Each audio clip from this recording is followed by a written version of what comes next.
All right, guys, welcome back to the stream. Welcome. If you are new, thank you guys for being here with me today. It's greatly appreciated. As always, we have some PlayStation related topics that we are going to be discussing today. I'm actually going to shrink this image a little bit here.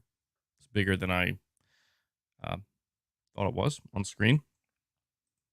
But we're going to be talking about a new PlayStation 5 reveal that just came out yesterday. It seems to be impressing people, seems to be teasing something that I think a lot of people have been looking forward to, something that I think people are very excited about. We're going to be talking about the PS5 Slim once again because we have even more information. Not, I would say, surprising information, but something. Well, we have information coming from multiple insiders. One insider is the person who actually made us aware of the PS5 Slim in the first place. The other insider is a bit more hit or miss, but they seem to be hinting at this reveal coming imminently, potentially in an exciting way. We're going to talk about that. We're going to be talking a little bit about Final Fantasy 16 again today. I did get the platinum. I'm happy to share with everybody that I did get the platinum for Final Fantasy 16. It was a long time coming. And Corey, the legend Landiga, comes in saying, "I ain't gonna be keeping y'all waiting." See, Corey, I should probably let you and others know. Well, first off, thank you for the super chat. I'm sure some people are aware that it is a members only chat today. I am testing something out. I am experimenting here. I do want to let everybody know, it's pretty important, that even though it is a members only chat, everybody is able to super chat, and members can still gift memberships. I feel like that's important to let everybody know. A members only chat doesn't mean people won't get gifted memberships. And it doesn't mean that anybody who would like to super chat and show their support that way can't do so. But with that being said, yes, those are some of the ways you can support my content and support my channel. You can follow up Corey here with a super chat if you like, or you can consider becoming a channel member, gain access to some exclusive perks. And if you are already a channel member, you can gift channel memberships, and that not only grows the member community, but it helps support me directly. So a big shout out to everybody who does that. I really appreciate the continued support that you guys show me here on the channel. It means a lot, and without it, I simply couldn't do what I do here. So yeah, and just being here, watching the content, hitting the like button, those things help tremendously as well.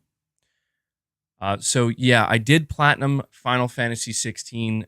It took me, let me see, took me 90. It says 98 hours. It did say 97, but I think it updated. So it took me a total of 98 hours. It would have been cool if I could have got to the 100-hour mark exactly. But yeah, when I first started playing Final Fantasy 16, I had every intention of getting the platinum. I wasn't sure how difficult it would be, and if I had to rate the difficulty, I'd say it was like probably a 5 or a 6 out of 10 in terms of sheer difficulty. Now, in terms of patience and persistence, I'd probably rate it like a 7 or an 8 because it was tough, man. The toughest part about getting the platinum for I gotta fix my chair here. The toughest part about getting the platinum for Final Fantasy 16 was replaying the game on Final Fantasy mode. Not because of how difficult Final Fantasy mode was, because it really wasn't too difficult. It was a decent challenge, and there were some battles that were certainly more difficult than others. But what really made it tough was just how long the game is, and replaying it right after. It's a tough requirement, but it's one that I was willing to do. And I won't lie, on my second playthrough in Final Fantasy mode, I pretty much skipped all the cutscenes and pretty much didn't do any of the any of the side missions. So it was basically just combat. You know, it was just combat and boss battles. So in that sense, it was pretty cool. But I did get it. And I'm glad too, because the next game I'm planning on playing is Remnant 2, which comes out in just a couple of days. And my goal was to make sure I had this game platinumed and done before that came out. And so I did it. It took long enough, but I did it. Josh, thank you for the super chat, man. You're saying there has been great games releasing on PSVR 2 seemingly every 2 weeks. This notion that Sony isn't supporting it and there are no games is not accurate. Yeah, that seems so. That's something I've noticed a little bit more recently. I've been seeing some more announcements for PSVR 2 games. I've been seeing some more people talk about it. And I think what's happening is people are confusing like aggressive marketing with support. And it's kind of understandable why some people would confuse the two, but when something doesn't have aggressive marketing behind it or an aggressive marketing campaign, that doesn't mean it doesn't have support. It doesn't mean that there aren't games releasing. It doesn't mean that there aren't plenty of people using whatever, well, in this case, PSVR 2.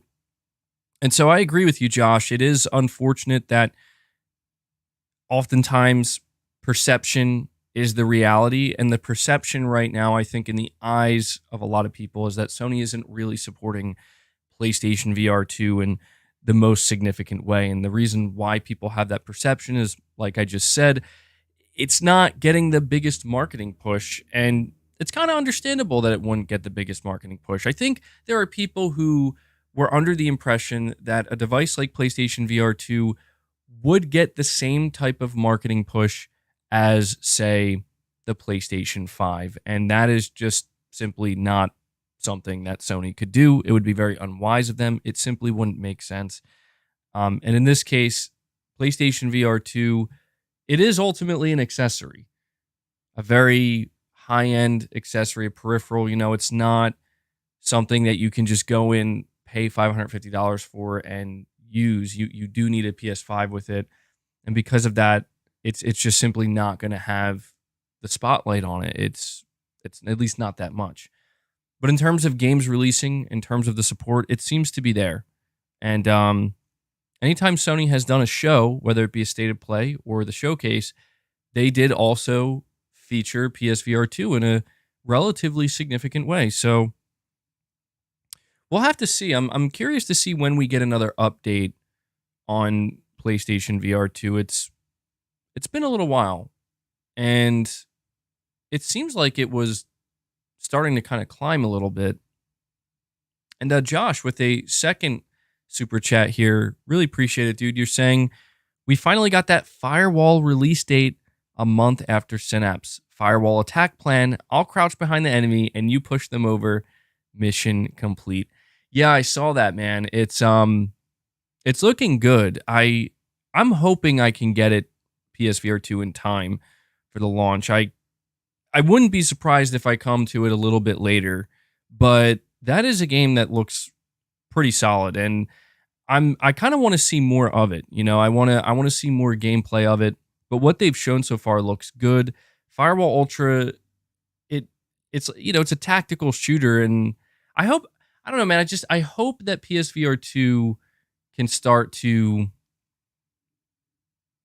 I don't want to say get more attention, because I feel like that's kind of unfair. Like, the amount of attention something gets doesn't necessarily equate to how good it is. But I'm hoping that it gets that game that kind of ignites a spark. And I feel like I hear from people who play PSVR 2 and they say something like Synapse is that game, right? And we'll see if a game like Firewall Ultra will be that game. But yeah, I'm happy to see that they're getting that game out pretty soon. Sooner than I expected, actually. I thought it was going to be like an end of the year title, maybe like November or December. But I think another big one for PSVR 2 that people are waiting for is like Resident Evil 4 Remake. I think that one could be the game I'm talking about. As cool as Firewall Ultra looks, and as good as something like Synapse is, I think Resident Evil 4 Remake might be that game that people are like, yo, I gotta go get this headset to play this. So I appreciate the super chats, Josh. Um, it'll be interesting. It'll be interesting to see what happens. Saying we squatting up MBG or what? Finally get one of those PlayStation Live service games with Firewall. You know, that's interesting. I do wonder if Firewall Ultra is actually under the banner, right? Like, we know that Sony has said that they have 10 to 12 live service titles in development. I wonder if Firewall Ultra counts as one. I think it does. It's clear that they plan to support that game for a long time. So, yeah, we'll see, man. We'll see.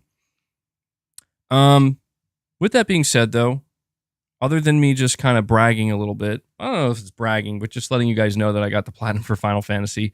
We're gonna dive into this topic here. This new PlayStation 5 reveal. To me, it's a more significant reveal than I expected, and it is of Venom. Now, the reveal of Venom, it's not like it's the first time we're seeing him, but we're getting like just a really clear shot. And to me, what is impressive about this reveal, genuinely, is when I saw this new screenshot come out, or maybe I should back up there, I didn't realize it was a screenshot. When this image of Venom was released by Insomniac through Entertainment Weekly exclusively, I was certain this was artwork. I was certain this was concept art, that this wasn't in-game, that Insomniac was saving that.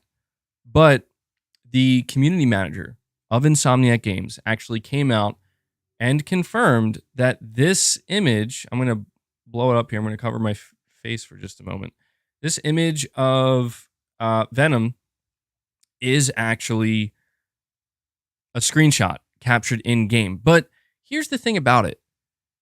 There is something here that is obvious to me, and that is that the image has been edited, possibly in their photo mode of some kind, because when you look at it, it has I don't know how to describe it, but it has this look that really does make it seem like it is like artwork, right? Like, it's not necessarily in game. And so there are some alterations here, and I do wonder why they decided to do that. But to me, what is just so impressive about it is it is the fact that I was convinced, like I was completely convinced that this is just more concept art, right? And I'm very curious to see what Insomniac ends up revealing or talking about today. For those who aren't aware, there is a there is a Comic-Con panel, and it's going to be focused on Spider-Man 2 specifically. And it's going to be talking about Venom. It's going to be talking about the symbiote. A lot of people are really curious. I mean, Insomniac has kind of been hyping this up. It's happening later today. I probably won't be streaming by the time, they do their panel and the information comes out. Although I will certainly cover the information. I will be talking to you guys about it. But that's what's exciting to me. We got the Spider-Man 2 gameplay demo at the end of the PlayStation showcase. It was a 10-minute demo. I'm sure pretty much everybody here has seen it by now. And there was a lot of hype for it. I think the actual gameplay demo, it was either on the official PlayStation channel or the Marvel YouTube channel. It now has 13 million plus views, which is pretty impressive. I mean, a 10-minute gameplay demo that can go on to get 13 million views, that's garnering a lot of attention. And I think it's safe to say that's a game that people are very, very excited about. I mean, there's no doubt Spider-Man 2 is going to do well. But one of the things, unfortunately, that did come out of that demo were there were some people claiming that Spider-Man 2 didn't look good enough, didn't look impressive enough. Some people were just straight up being trolls about it, saying it looks bad, it looks gross, it looks unpolished, unfinished. And it has been confirmed since then that the build we saw from the gameplay demo was actually a it was actually an older build, and that shouldn't surprise anybody because when these studios give out these gameplay demos, we're not seeing the game as it is the day that demo releases. That's likely a build that's potentially months and months old. And believe me, developers can achieve a lot in a couple months time, especially if they're in like the polishing phase or something like that. And I think that this image that we just got of Venom, kind of, it kind of confirms something that I don't know why people would doubt it. Like that's what's weird to me is some people would kind of, I don't know, it just seemed like they were really doubting Insomniac's ability. And I mean, I get it, but at the same time, I am kind of confused because Insomniac's output this generation has been, I mean, next level, right? They have been just absolutely on point. When the PS5 came out, they had Miles Morales ready to go. They had Spider-Man Remastered ready to go. And then just not even a year later, I mean, I think it was within like 7 or 8 months of the PS5 releasing, not only did they get Miles Morales and Spider-Man Remastered, but Ratchet and Clank Rift Apart. And Ratchet and Clank Rift Apart in particular, it's a PS5 only title. Well, no longer. It's going to be releasing on PC. But when it came out, it really did impress people. People were very much surprised and impressed by what Insomniac was able to achieve, especially from a graphical perspective. A lot of people still do view Ratchet and Clank Rift Apart as the best looking game on PS5 so far this generation. So it's kind of weird to me that, people would be so quick to doubt Insomniac and assume that, well, if we see some imperfections in this gameplay demo, that, they lost their touch. And to kind of see this image of Venom, where people like myself were like, oh, well, that's concept art. It's cool. It's exciting, but, it's concept art. And they're like, actually, no, that's a screenshot. Like, that's from the game.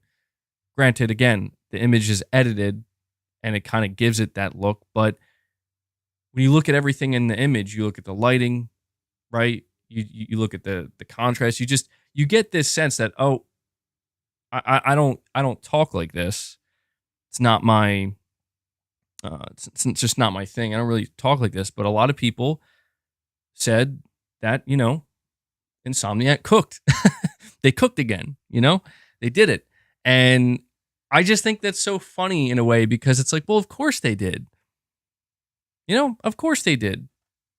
We have the Zombie Fanatic. Welcome aboard, Zombie Fanatic. We have our first membership of the day. Not even a gifted membership at that, just Zombie Fanatic choosing to become a member. Really appreciate that support, man. Welcome aboard. Thank you for that. Let's get some W's in the chat for Zombie Fanatic. And I'm going to test out a new soundbite. I need some feedback on this. I need to know how it sounds. Here you go. This is for you, Zombie Fanatic. Thank you. Appreciate it. Let me know what happened. I can't hear it on my end. My cat is staring very intently at something on my wall. Maybe a bird outside or something. It was too low. Okay. I feared that might happen. Could you hear it though? It's too low. Yeah, I thought that might be a problem. I wanted to, I kind of put together Kratos saying thank you, appreciated, but I don't know that I might have to edit that one and see if I can boost the volume. But I'm glad I could test it out. Because I thought that was like more fitting. I do have a Kratos quote, Do not be sorry. I have this one, but I don't know. I feel like you guys have to tell me. I feel like anybody who's like gifting memberships or becoming a member, putting out that Kratos quote, telling them to be better and not sorry. It just kind of feels like I don't know, like that doesn't align or match up with what I'm trying to communicate. You know what I mean? Like I'm basically trying to say thank you, So I was like, maybe I can find Kratos somewhere saying thank you. And I did. But apparently the volume's too low. Let me double check actually that I can't increase it on here. Nope, that volume is as high as it goes. Yeah, so I'll have to edit that one a little bit. But nonetheless, should do a Brock soundbite. Oh, yeah, that'd be a good idea, actually. I'm sure I could find some good ones there. It's a good idea. I'll have to try to keep that in mind. But yeah, Zombie Fanatic, appreciate that, man. Thank you for becoming a member today. But getting back to the Spider-Man conversation, there has been a lot of, I would say, discourse, maybe not a lot, but more than I expected about Spider-Man 2. And it is just kind of nice to see with this image coming out, the response from people where people are like, oh, that's right. It's Insomniac. And they do know what they're doing. And Corey Landiga comes out and he gifts 5 memberships following up the Zombie Fanatic. The legend returns. I would do the new soundbite for you, Corey, but apparently I'm going to have to tweak that a little bit. So instead, I'll stick with the Keanu and the Arnold. So thank you so much for that. And yeah, as I said, as you can see, even though we are members only chat, if anything, anybody who is gifting memberships today is probably going to receive even more praise than normal, because anybody who receives a membership gift today is gaining access to members only chat. So appreciate that, Corey. That brings us up to 6 members on the day. Appreciate that continued support, man. And there we are, 6. And Carlos, thank you for the super chat. You're saying the best Kratos quote of all time is, quote, "I'm a god, boy," end quote. Yeah. I mean, it's funny because sometimes when I go looking for these sound bites, I just kind of come across these compilations of like the best God of War quotes or the best Kratos quotes.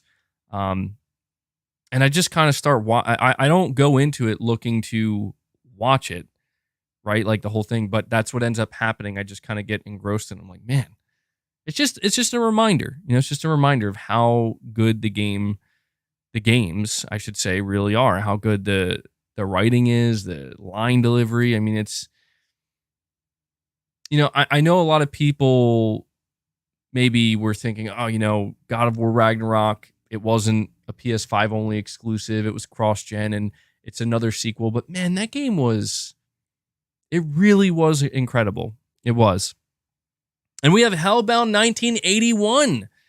Hellbound 1981 following up Corey Landiga gifting 5 memberships as well. That takes us over the line. That brings us to 11 members on the day. W's in the chat for Hellbound.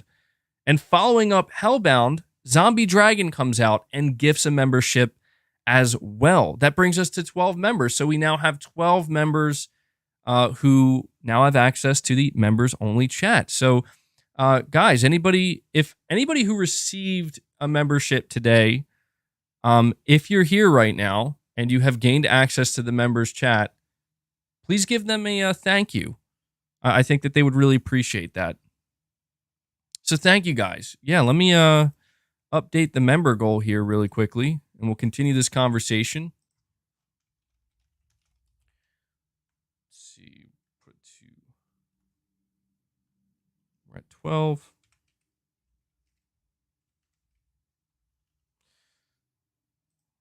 Let me see here. Oh, and you know what? I probably should have mentioned this earlier. This is a good time to mention this. I am going to be doing my next members only stream on Saturday. So obviously we have a lot of members here right now. So if I know you guys have been patiently waiting, it's been a little while. We're going to do another members only stream. I don't know exactly what will be in that stream, but that's kind of the fun of it. Just kind of go with it, see where it goes. But yeah, it'll be on Saturday at hopefully this is the time I'm shooting for. If it changes, I'll be sure to let you know. But 12 p.m. Eastern. I actually should just let you guys know, because we have a good amount of people here. I basically have a. Is he still? Boss still just staring out the window creepily. So I have a new schedule, and I will let you guys know what it is, because I know a lot of you guys that show up to the streams, you try to be here for as many streams as you can. My schedule is going to be Monday, Wednesday, Friday, video days. I know a lot of people still appreciate me creating normal short form videos. Those are not going anywhere. I just took a little break the past week or two. So Monday, Wednesday, Friday, those will be normal video days. And Sunday, Tuesday, Thursday will be stream days. And Saturdays should be member content days. Saturdays should be dedicated. It won't necessarily always be streams, but there should be something out there for members on Saturday. And on occasion, Saturday will probably just be an off day as well. So that's the schedule I'm going for. And I'll also let you know that when it comes to streams, I'm trying to lock in a time, and I this is the time that I'm going to be streaming. Again, if it ever changes, I will let you guys know. But 12 p.m. Eastern. A lot of times that is when I go live, but I know on the channel here, for a lot of you guys who look forward to the streams, it's very sporadic. You don't know which days I'm going to stream. You don't know which times I'm going to be streaming. But now you know Sunday, Tuesday, Thursday, 12 p.m. Eastern.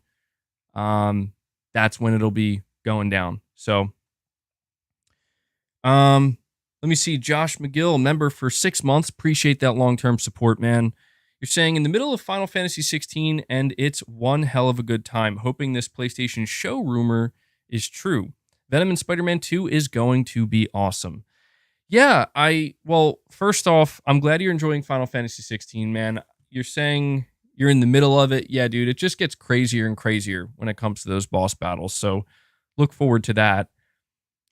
Mentioning Venom, we're going to get back to that conversation, but something else you do mention here is the PlayStation show rumor. That is something that seems to be bubbling under the surface, I guess. We're still hearing kind of rumors and discussions and kind of conversations with people who may be in the know that Sony is planning something. And a lot of people are very, very quick, understandably so, to say, nope, not happening, not getting my hopes up, not getting excited, been down that road. And I totally understand. I don't want to, I don't want to encourage anybody to get their hopes high for something that may not happen and may not be real. But it is still something that you just might want to be aware of, that these rumors don't seem to be dying. They just seem to kind of be persisting throughout the months. And it's difficult to say, man. Wanstar, you're saying the PXS tweet, he's referencing the tweet from the snitch, is not about PlayStation. So, yeah, that's, I think, what I'm going to do from now on. I'm not going to be covering ambiguous insiders anymore. There's no reason to.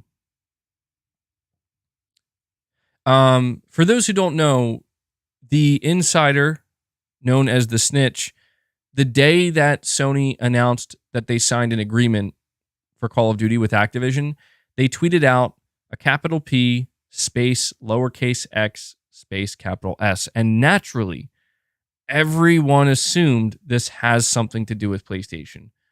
Why wouldn't it? And he didn't elaborate. Instead, he posted something about Pokemon Sleep. And everybody thought, oh, well, I guess that's what it was about. Nice one. And then he confirmed, no, it wasn't about Pokemon Sleep.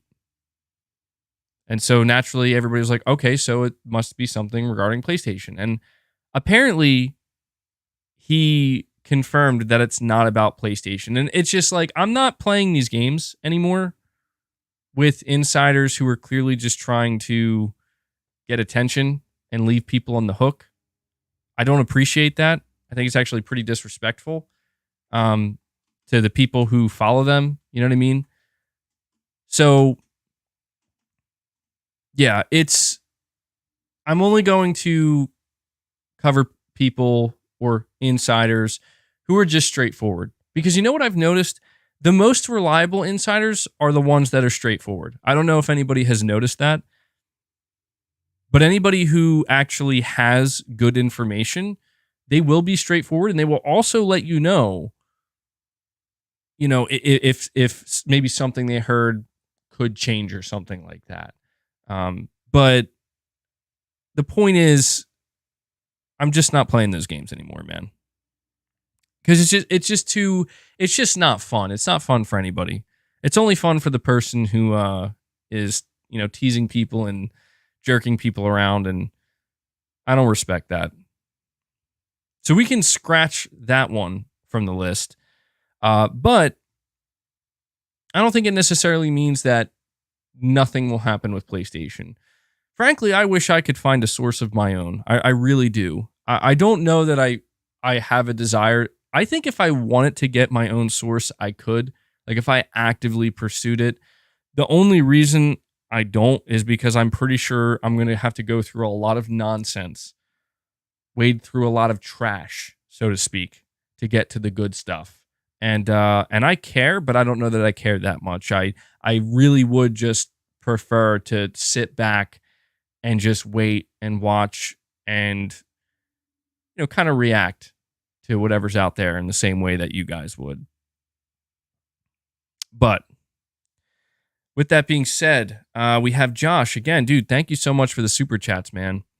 You're saying if you are one of the people holding out on PlayStation VR 2 because the sentiment is that it isn't popular, there's too many good games out for it to be missing out because of that narrative. Gaming is supposed to be fun. I think that was very well said, Josh, and I think that there is obviously a clear takeaway. Don't make your purchasing decision based on what other people are or are not buying. I mean, keep yourself informed, of course. Don't be ignorant. It's good to be informed. You don't want to buy a legitimately bad, nearly broken product or something that's just not what it claims to be. But you mentioning again the sentiment out there where there are people, and it is sad, man, because I've seen it. And I'm not going to pretend it doesn't exist. Maybe it's not as relevant right now, but there have been plenty of people I've seen that basically just say, yeah, PSVR 2 is dead. No one cares. And I do feel bad for the people who are supporting it because there is a pretty strong community. They might not be the largest, but they're pretty tight-knit. They're strong and they're passionate and they care about it. And I think it's just a little rude to kind of talk about it like, yeah, it's just dead, just a dead product. No one cares. It's like, oh, I don't think that's true, man. Just because it's not the most popular and because it's not the most talked about right now. Not to get PlayStation VR 2 Defense Force all up in here, but yeah, it's a niche market. It is, and it will continue to be one for probably quite some time, and that's okay. The only thing that I think is fair, the question that maybe some people would be asking, and I'm not saying that I have the answer to this. Nobody has the answer. I've talked about this before, making it clear to people that when it comes to PSVR 2, it's simply too early to know. It'll take time for the answer to be revealed. But the concern that some people have is, well, if it's not doing as well as Sony would like, are they going to stop supporting it? Well, the support, Josh, as you pointed out, is still there, and it's still strong, and it's not slowing down. If anything, it's ramping up. So, if people are feeling a lack of confidence, just do a little bit of research. Look into how many games are out for it. Look into what people who are playing those games are saying about it. Because I will tell you, those who are playing PSVR 2, like Josh here and others, they will tell you, man, like they're really enjoying it. And it's alive and well. So I appreciate the super chat, man. And I appreciate the passion. You're saying he was saying PlayStation X Square Enix. You know, that to me is what is annoying. Not to keep going on about it here, but I'm gonna just complain a little bit. That is what is annoying about a tweet like that from somebody who has actually been correct about stuff in the past. Is you look at the timing. Again, he tweeted a capital P and a capital S, PXS, at a time when, the conversation was surrounding a major acquisition in the industry. And a lot of people naturally jumped to the conclusion, or at least if they didn't jump to the conclusion, they certainly were like, maybe PlayStation is buying Square Enix. And I just want to use this opportunity to remind people, and I know most of you know by now, but some people I think might not be aware, never, ever listen to acquisition rumors. They will continue. They will persist. They're not true. Acquisition rumors are not true because nobody knows. Nobody knows when it comes to acquisitions. Hey, you better get out of there. Here comes boss looking to chew wires underneath my desk here again. But yeah, never assume that, especially with these ambiguous tweets, never assume that they have anything to do with acquisitions, because they don't. Regular people, insiders or not, do not know about acquisitions. And here's the greatest irony about acquisition rumors. If there are discussions and a deal is about to be made where, X company is about to buy Y company, if that leaks out, that could kill the deal. So ironically enough, rumors about acquisitions, if they somehow, some way were true, could actually kill the acquisition and therefore make the rumor false. It's like kind of a weird situation where it's like it's true, but the fact that it was true is what made it false. So the point is, yeah, boss is upset he couldn't get that bird. He gets like that all the time, dude. There's a tree outside my house, and there are birds on it all the time, and he just gets all excited and riled up about it, but he can't do anything either. So, is he behind me there? There he is. There's why he's chilling on my other chair. He's like, "What's up?" So I could sit at this awkward angle so you guys can see him better.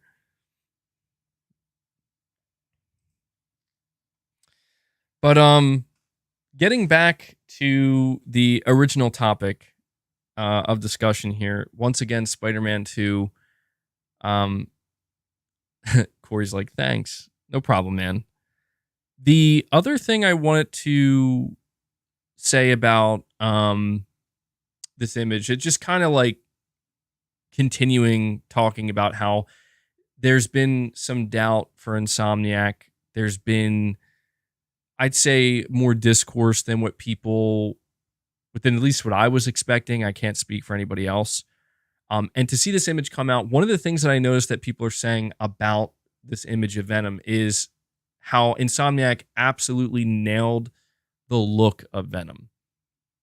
And I got to give them credit for that, because they could have messed it up for sure. They could have went with a weird, different design. And I think there's always kind of that fear that every time you see a new iteration of a character or rendition, there's always that fear like, uh-oh, are they going to get all weird about it because they really feel like they have to make their version stand out, just stand out from the crowd. They don't want to copy what came before. And I can respect that. But a lot of times with stuff like this, it's a matter of just keep it simple. If it isn't broken, don't fix it. And I think with Venom, Insomniac has clearly taken that approach, because I'm not even like the biggest fan of Venom, but I've always appreciated his design. I think Venom's design was always a really standout design, something very cool, very intimidating, and it looks incredible. I mean, one of the things that people are speculating with Venom specifically in Spider-Man 2 is they're wondering if Craven at some point is going to become Venom. People are like pointing out just like how massive he is, how ripped he is. But something else I do want to bring to your attention here. I have an actual article here talking about this. So it says the imminent Marvel's Spider-Man 2 Comic-Con panel is going to be all about Venom. However, Insomniac Games has dropped some more details about the villain just before the convention start and even released a new screenshot showing him off. Continues by saying various members of Insomniac gave the scoop to Entertainment Weekly. Creative director Brian Intihar talked about how anxious he was in casting Venom since he knew it would be, quote, so anticipated and people will have a lot of opinions on it, end quote. Intihar heard a few of Tony Todd's lines in the trailer for 2021's Candyman film and noticed that Todd had actually submitted an audition for the role of Venom. So that's actually really interesting. We're getting a little bit of insight into how Tony Todd, the actor, ended up landing his role for Venom. Apparently, he actually submitted an audition tape. It was something he was actively pursuing. And Brian Intihar, the creative director here, he was. It's just interesting because he's pointing out that apparently he wasn't even aware that Tony Todd had submitted this tape. He just really appreciated, I guess, the voice of Tony Todd in the 2021 version of Candyman. So maybe it just worked out perfectly. But here's exactly what Brian Intihar had to say. Everything we talked about with Venom, that sense of strength, that sense of fear, that sense of overwhelming, so different from Peter, Tony embraces it completely in the performance. Intihar elaborated on Tony Todd's performance, saying that it helped the team, quote, feel more confident, end quote, in the character's design. He continues, for us, Venom is the host, plus the symbiote. You've got Venom without both of them being bonded together. What Tony represents is that bond. I think, if anything, casting Tony made us feel more confident in the visual design of the character.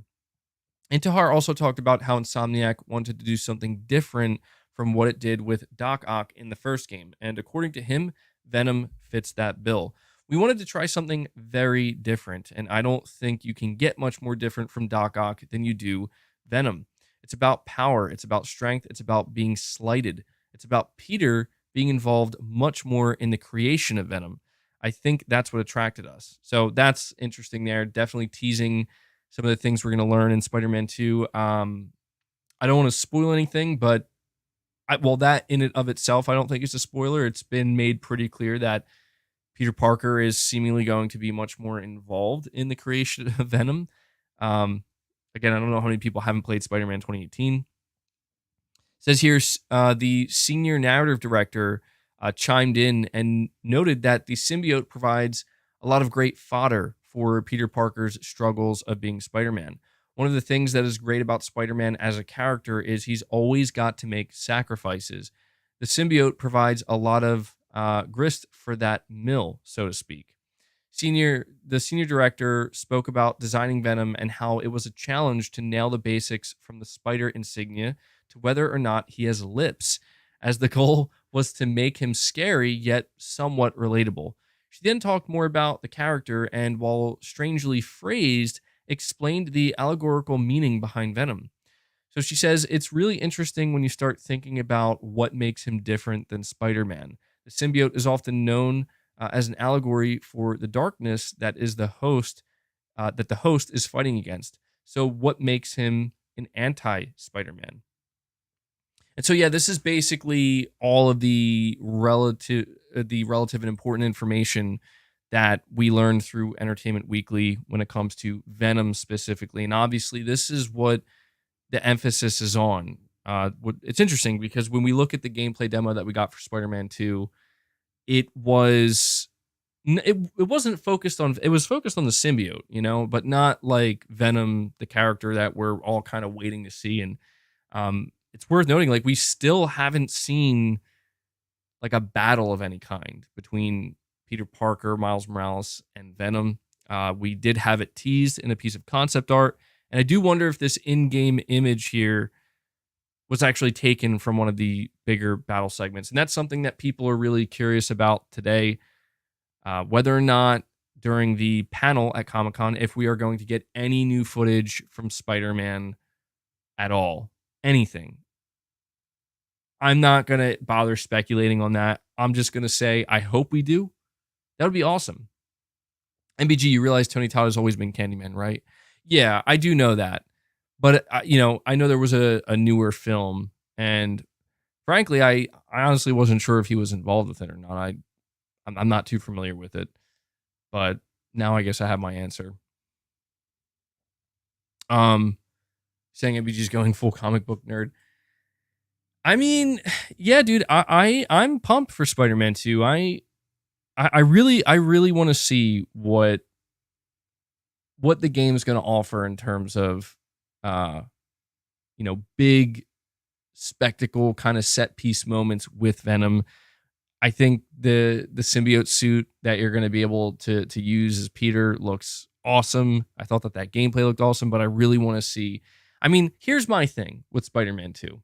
Okay, and this to me is the thing I'm really going to be looking for in this game when it releases, when I'm playing it, and maybe in the marketing, like when we start to actually see more of Venom in the game.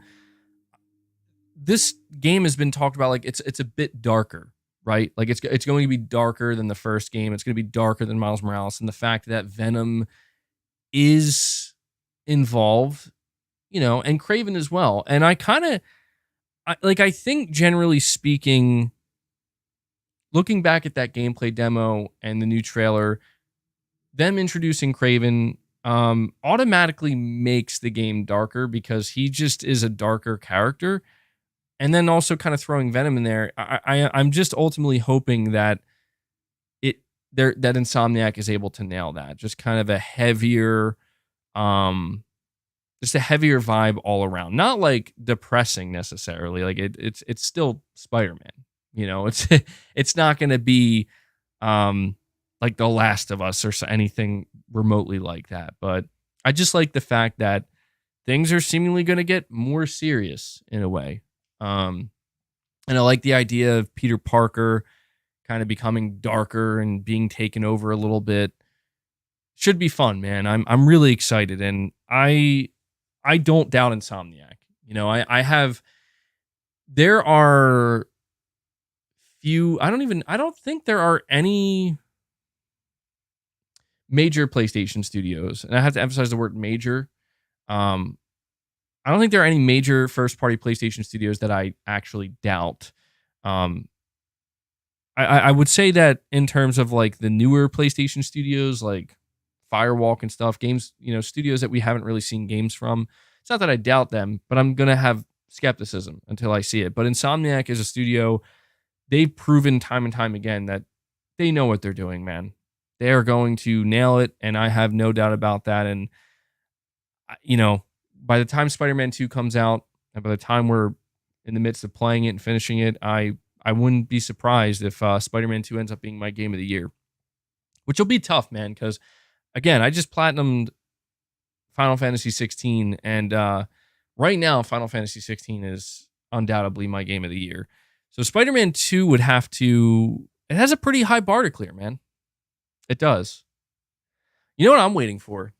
And I'm wondering if we'll learn about this today, maybe not today, but I'm waiting for the official announcement from Insomniac that Spider-Man 2 is going to run at 60 frames per second on the PlayStation 5.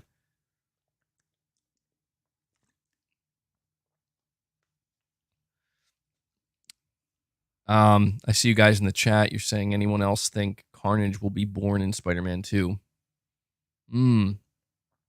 Well, yeah, I mean, I think it's safe to say that Spider-Man 2 will not be the last Spider-Man game from Insomniac.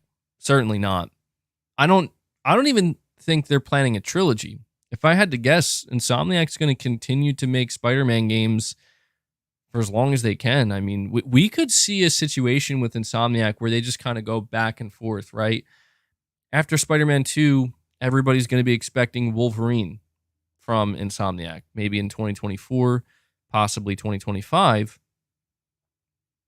But once Wolverine's out, what comes next? Probably another Spider-Man game. And then after that, another Wolverine game. Now, I'm not saying I just want to see Spider-Man and Wolverine permanently, and that's the only thing that Insomniac works on. It's also worth noting, Insomniac does have some kind of multiplayer game in development as well, in early development. So we'll have to end up eventually seeing what that is and what that's about. I mean, yeah, I get, you know what? That's a good question. What are they going to do with Ratchet and Clank? I mean, I was under the assumption when I finished Ratchet and Clank Rift Apart that they're going to continue Ratchet and Clank, right? That the Ratchet and Clank Rift Apart is not the last Ratchet game. You're saying no more superhero games after Wolverine, please. I hear you, man, but unfortunately, that's not going to happen. I'm not saying that Insomniac will only be a superhero studio. I don't think that'll... I think they'll want to continue making more Spider-Man games. And let's face it, man, when Wolverine comes out, it's probably going to be a big success, And I just don't see a situation where Spider-Man 2 is a big hit, then Wolverine comes out and Wolverine's a big hit, and then Insomniac's just yeah, we're not going to make another Wolverine. We're not going to do a sequel. No, I'm pretty sure they'll want to do a sequel. And I mean, I'm so confident in that everything they're doing in Wolverine right now, they're probably establishing things to very easily kind of segue it, and get it into that sequel mode. And there's nothing wrong with that. But keep in mind, if there's any studio that is likely to continue on the path they're on, it for better or for worse, it is Insomniac. I know that some people are a little bit tired of the superhero stuff, and it's more Spider-Man, and maybe you're not a fan of Wolverine, or you're just not excited for Wolverine. But you have to understand that from Sony's point of view, and also probably from Insomniac's point of view, these are... This is a studio that has the most potential for just sequel after sequel because of the games they're working on. It's a little bit different when we look at series like The Last of Us or Horizon, or even something like Ghost of Tsushima, God of War. I mean, there is kind of a limit with this stuff to a degree, especially because, the PlayStation fan base naturally is going to be expecting some new and different stuff. But in the case of Insomniac, they're working on really well-known, established properties that are, I mean, come on. Spider-Man 2 is going to be the best-selling PlayStation game probably this generation. The idea that they're not going to task Insomniac with making another Spider-Man, I don't know if it'll be necessarily this generation, but at the very least with the PlayStation 6 generation, I mean, they'd probably want to try to have Spider-Man 3 ready to go by the launch of PlayStation 6. I mean, could you imagine that? Could you imagine how many units that'll move, Probably be cross-gen, though. Playable Venom, you think? That would be quite the surprise. It would be. The reason why playable Venom would be a surprise is because you already are kind of getting a playable version of him in the fact that you play as Spider-Man in the symbiote suit. You have regular Spider-Man, right? And then you have symbiote suit Spider-Man, and then you have Miles Morales. So in a way, it kind of is like you already have three characters, but kind of just, that would be a really cool surprise. I will say that would be a very welcome and very cool surprise where just kind of halfway through the game or something, there's just a large section where you just play as Venom. Or I don't know. Do we see like Venom? No, I don't think that would make. I was gonna say like, is Venom ever gonna team up with Spider-Man or something? I don't know. I doubt it, but I'm gonna say probably not. I don't know. It's a tough one. It's a tough one because I just feel like there's already a lot there on the table for people between Miles, Peter, and the symbiote suit. But if Insomniac really wanted to kind of, I think, surprise and delight people and kind of have that like wow moment, like holy, this is crazy, that would be a good way to do it. Just kind of throw you in that driver's seat of Venom, and that'd be pretty sick.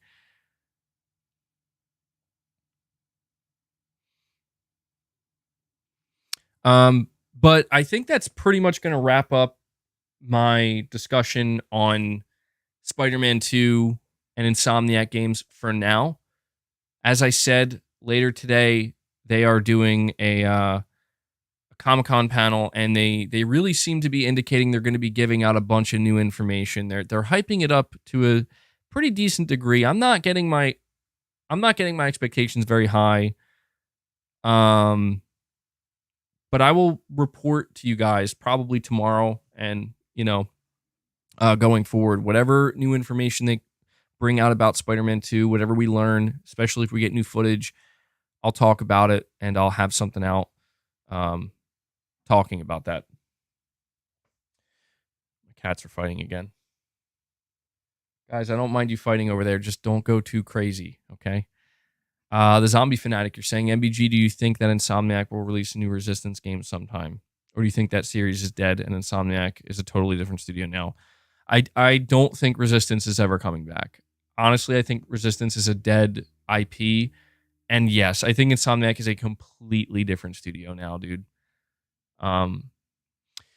What's weird? I want this Zombie Fanatic. I'm going to go on a little side quest here. This is not part of my main topics of discussion, but it's something that I just thought of, and I've been meaning to mention this. I've been noticing that when we talk about Sony's pursuit of multiplayer live service games, obviously anytime people hear the term live service, they immediately get turned off and possibly even annoyed. But I also noticed that something that always crops up like very consistently in this conversation of Sony pursuing multiplayer and having all these multiplayer games in development is, why isn't Sony bringing back classic IP like Killzone? I mean, even right now, like Rob Solid says, SOCOM, MAG, Killzone, Resistance, so on and so forth. And I totally understand that. Like, I think this is where we kind of see the nostalgia factor kind of influencing people and their desire. Which is fine. Because I've talked about how I would love to see SOCOM come back. I think it would be really cool to see Killzone or Resistance come back. But I think people also need to kind of understand, and maybe not understand, but realize that, yeah, you might not be getting SOCOM, you might not be getting another Killzone, but you're getting some new IP here. And that's what's weird. I feel like people ask for new IP all the time, and then it's like, we are getting that, and then it's like, well, no, I think I want SOCOM and Killzone. You know what I'm saying? Like, it kind of, you see this kind of, it's not like lopsided, but just, it's mixed, right? Where everybody wants new IP, everybody talks about wanting new IP, and then as soon, once we actually get new IP, and that's granted, we have to see more of it. I will say that. Like, Concord is a new IP. It's a new AAA IP. I don't blame anybody after seeing that CG trailer. I don't blame anybody for for being like, I don't care because I don't know what this is. But at the very least, it's new AAA IP. It might turn out to be bad. We don't know.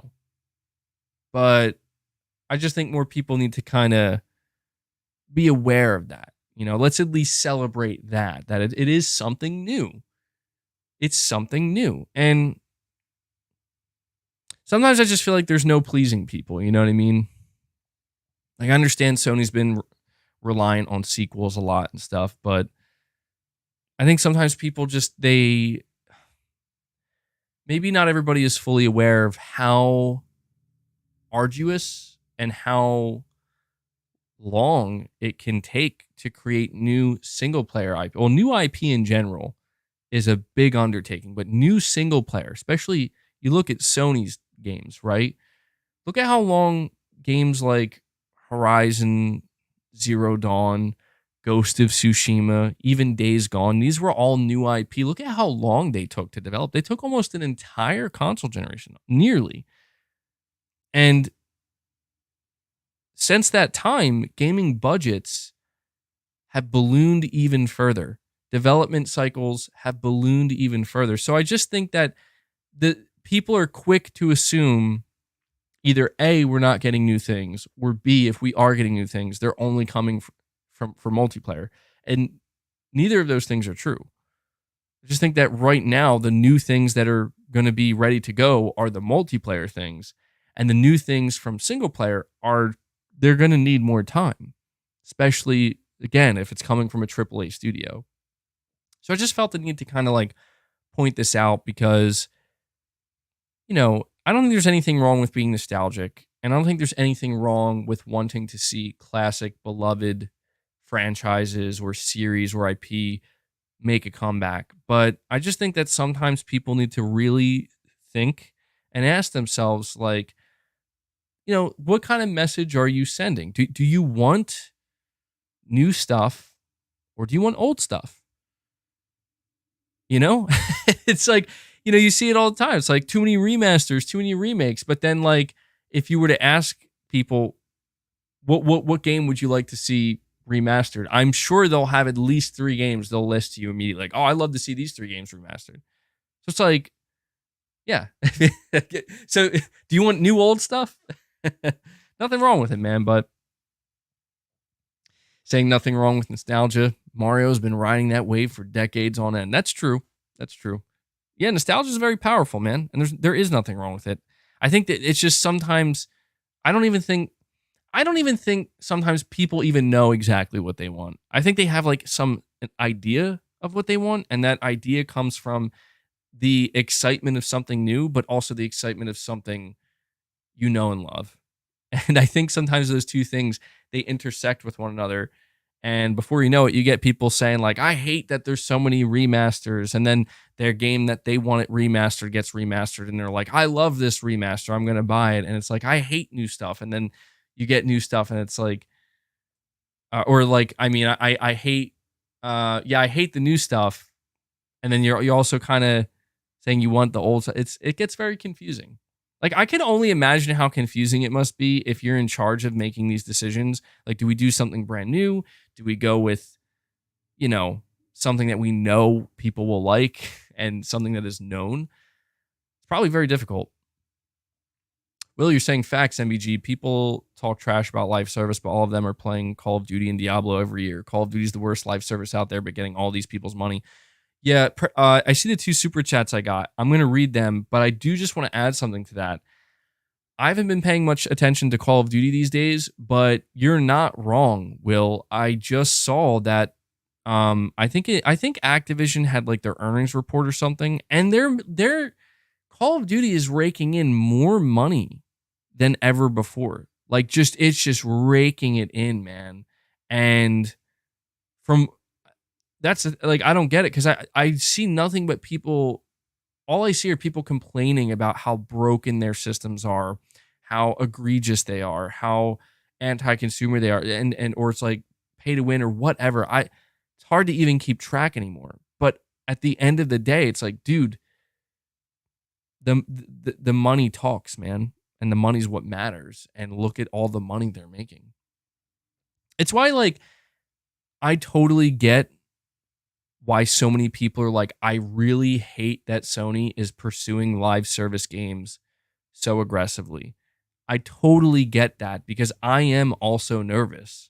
I'm very nervous for Sony. The last thing I want to see Sony do is ruin their reputation and fall flat on their face because they decided we got to do live service.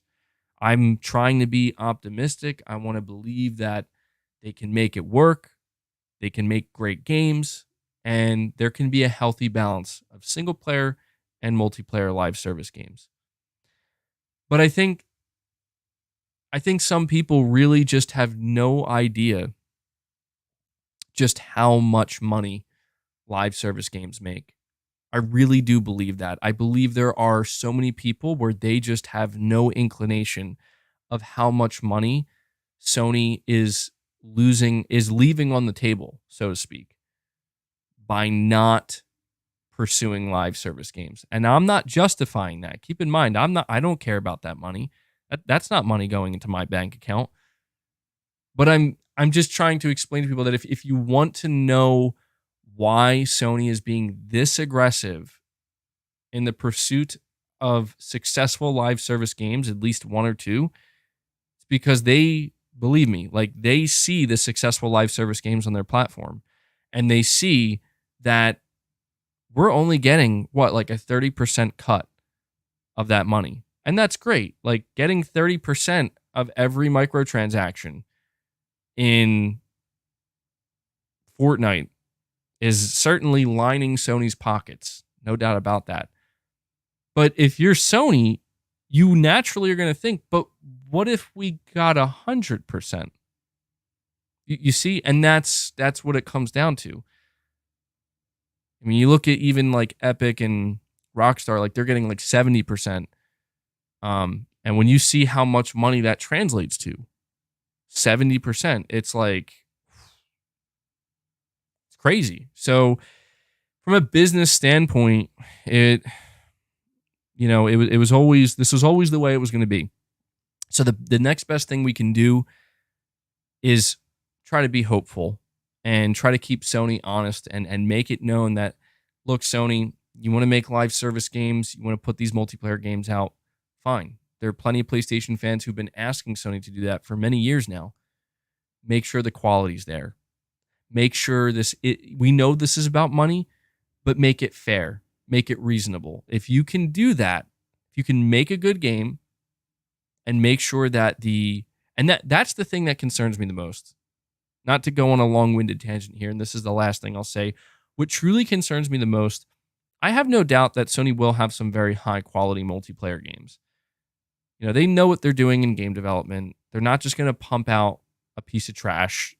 They're not willing to do that. But the thing I'm nervous about is that there are some successful live service games that seemingly do get away with what we would consider basically predatory practices, just unfair, greedy monetization practices and changes that they make. And my hope is that Sony doesn't do that, because it's been proven that if you have a game that's good enough, you can kind of get away with anything. I think if anything, that's what Call of Duty has proven. If you have a game that people like and enjoy enough, and there's a loyal of enough following, you can get away with anything. So I hope that doesn't happen. Perfect Image, thank you for the $5 super chat, man. You're saying, hey, bro, I don't know if it was said, but I think Sony didn't want Xbox software or potential hardware. Am I wrong for thinking this? And why are we not getting old Call of Duties? Well, I can answer when it comes to... So you're mentioning the older Call of Duty games because there's been a massive uptick. I'm sure you guys have noticed, at least some people have noticed, on Xbox in particular. Apparently... And I'll give Microsoft a lot of credit for this. This is a great thing they did. Microsoft went back and they fixed the servers for like Modern Warfare 2, Black Ops 2, all of these classic, beloved Call of Duty games that are backwards compatible on the Xbox console, but no one would play them because Activision just let the servers go to crap and never decided to fix them. So good on Microsoft, man. Got to give credit where it's due. That's a huge win in my book, as somebody who loved those classic games. Granted, I'm not going back and playing them, but I think that's great. It's cool to see like so many people going back to what I consider like the golden age of Call of Duty and actually being able to enjoy it for what it is without worrying about broken servers or hackers. But the reason why we can't really enjoy that on PlayStation is because of backwards compatibility. Most of those games were on the PS3 generation, and that's it. That pretty much explains it all. And then you're saying here, don't know if this was said, but Sony didn't want Xbox software or potential hardware. So you're not wrong about that, Perfect Image. There seems to be some implication, and I think maybe even there has been confirmation in the past that Microsoft wants to try to get, Perfect Image, if I'm understanding what you're saying correctly, Microsoft wanted to try to put some of their games on PlayStation, or at the very least, put Game Pass on PlayStation. But Sony wants nothing to do with that. Sony is not going to allow that. When it comes to specific games, the only game I ever remember hearing, I forget where I heard this. Somebody please let me know if you know where the source was. I remember it being a credible source that claimed this.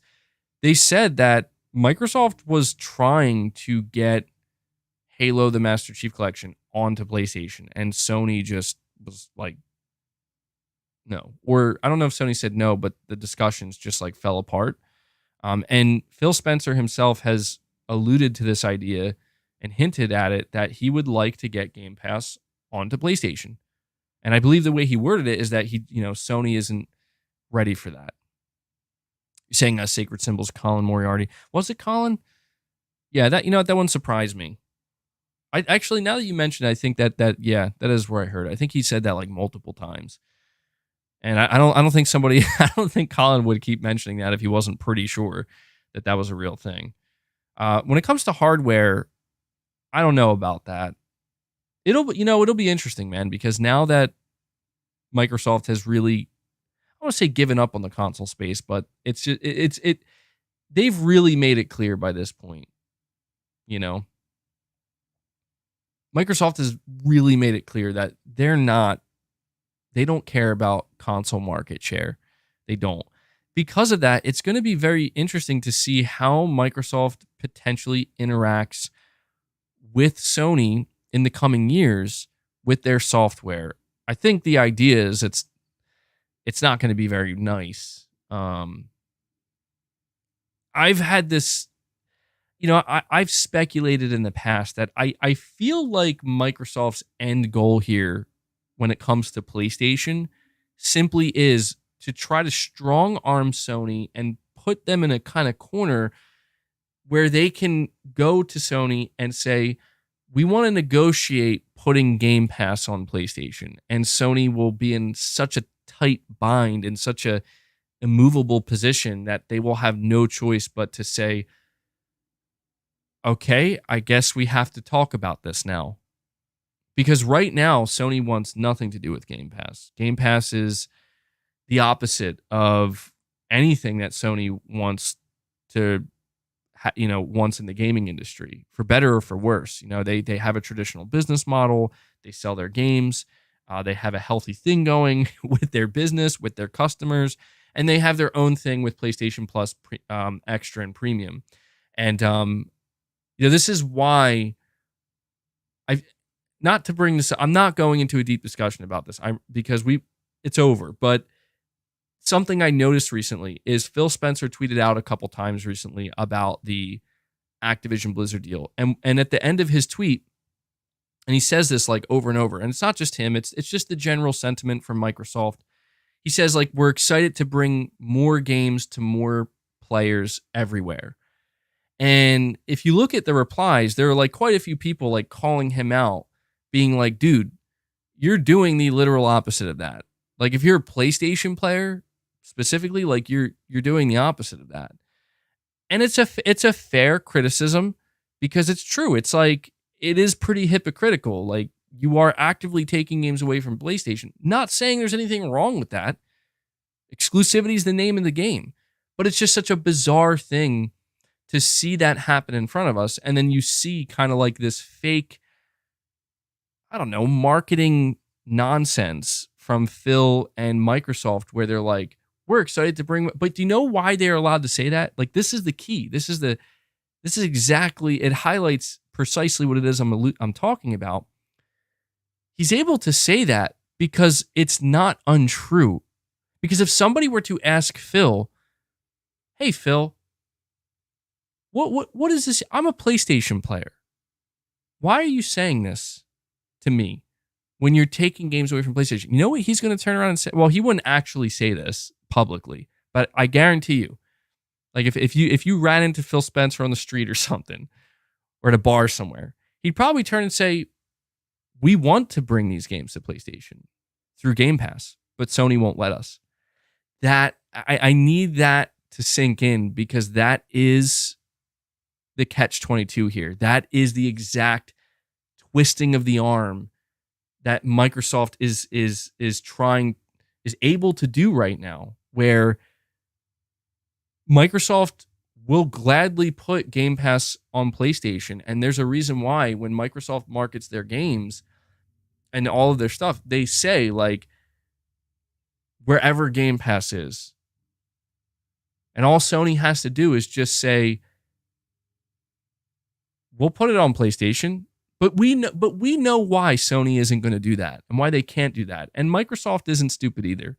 Microsoft knows Sony's not going to do that.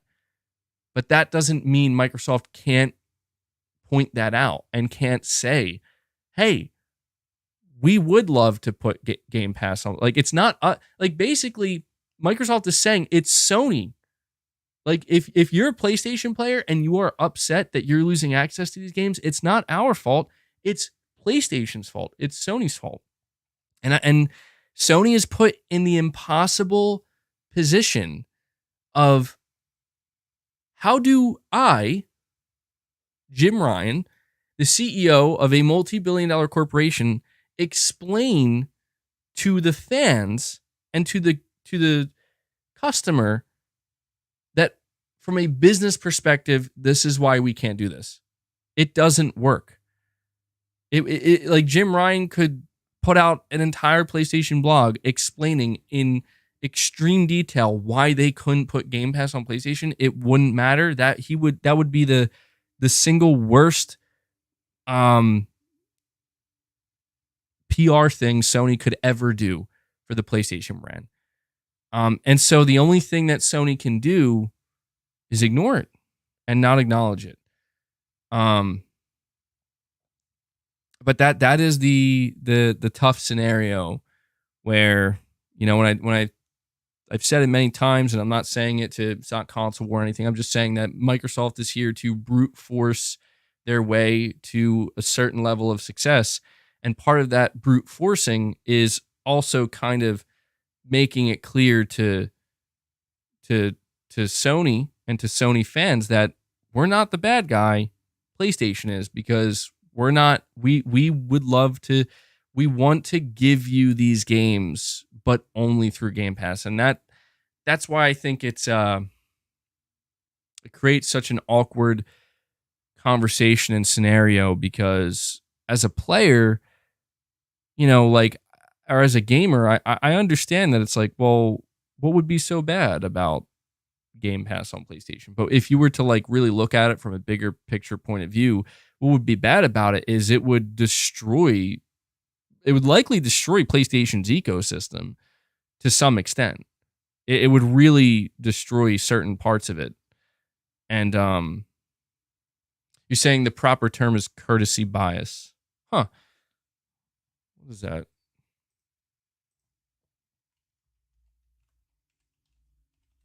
Never heard that term before.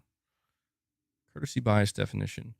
Courtesy bias is when someone overstates positive feedback and stays silent on negative feedback. This typically occurs in an unequal power relationship when a client understandably is reticent to say something. Okay. Yeah, you're right. That is the appropriate term to use.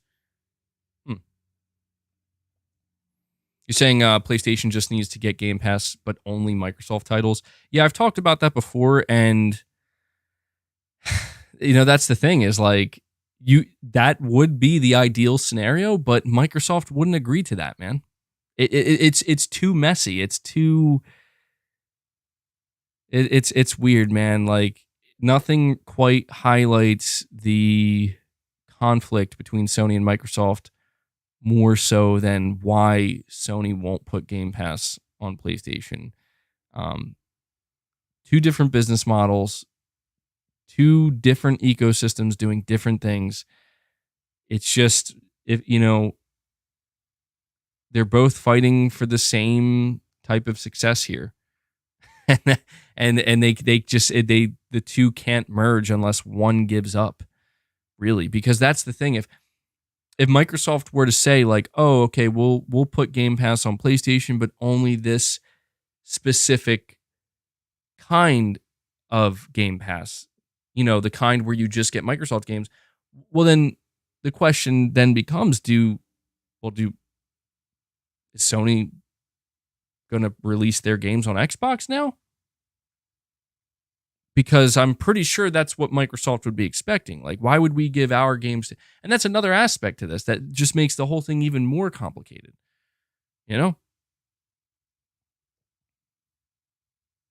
It's a very, very messy... I just hit my mic. Sorry. It's a very messy, complicated thing. And I don't think that it's ever going to happen, frankly, to any capacity.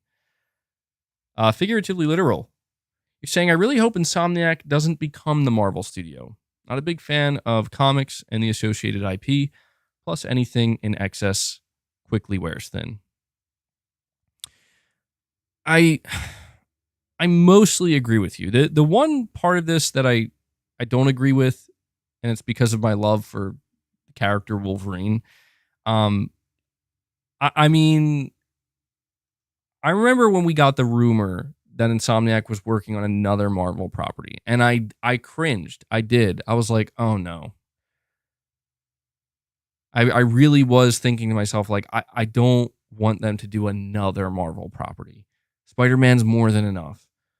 But then I found out it was Wolverine, and I'm like, yes. Like, that is literally one of the only Marvel properties. And I thought that, like, it didn't even cross my mind that it would have been Wolverine. Because I was just like, it's too good to be true. Insomniac making Wolverine games. So that's where I disagree, simply because of how much I like Wolverine as a character. And I would be totally okay if after Spider-Man 2, they conclude it and they're like, that's our Spider-Man. I guess not saga, but those are two Spider-Man games. And now we're basically we're just focused on Wolverine and Wolverine sequels. I mean, I would be totally okay with that because I love Wolverine. I think that'd be awesome. But I do understand what you're saying. When you think about how talented Insomniac is and what they could do with a game like Ratchet and Clank, again, like their own original IP, there's always like this desire to I really wonder what they could do if they just do something brand new. What could they achieve? And I hope that one day we'll be able to see that again from Insomniac. I guess I'm just not totally confident that if that day does come, it's going to happen anytime remotely soon. So, but I hear you, figuratively literal. You are correct. Anything in excess does wear thin. It's true. And it can be tough because these days it's easy to get almost everything in excess.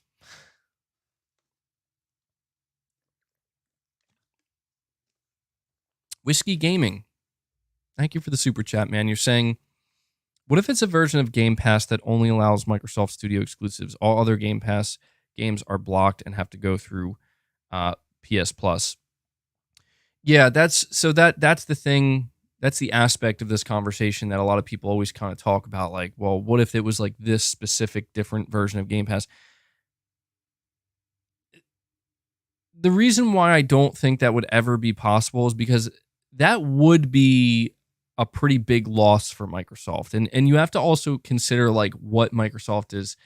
If Microsoft were to do that specific deal with Sony, you have to consider the message they're sending other companies, other platform holders. They're sending the message that we will just basically do whatever you want us to do, however you want it. And that is absolutely not the message that Microsoft intends to send to any platform holder in this industry. Quite the opposite.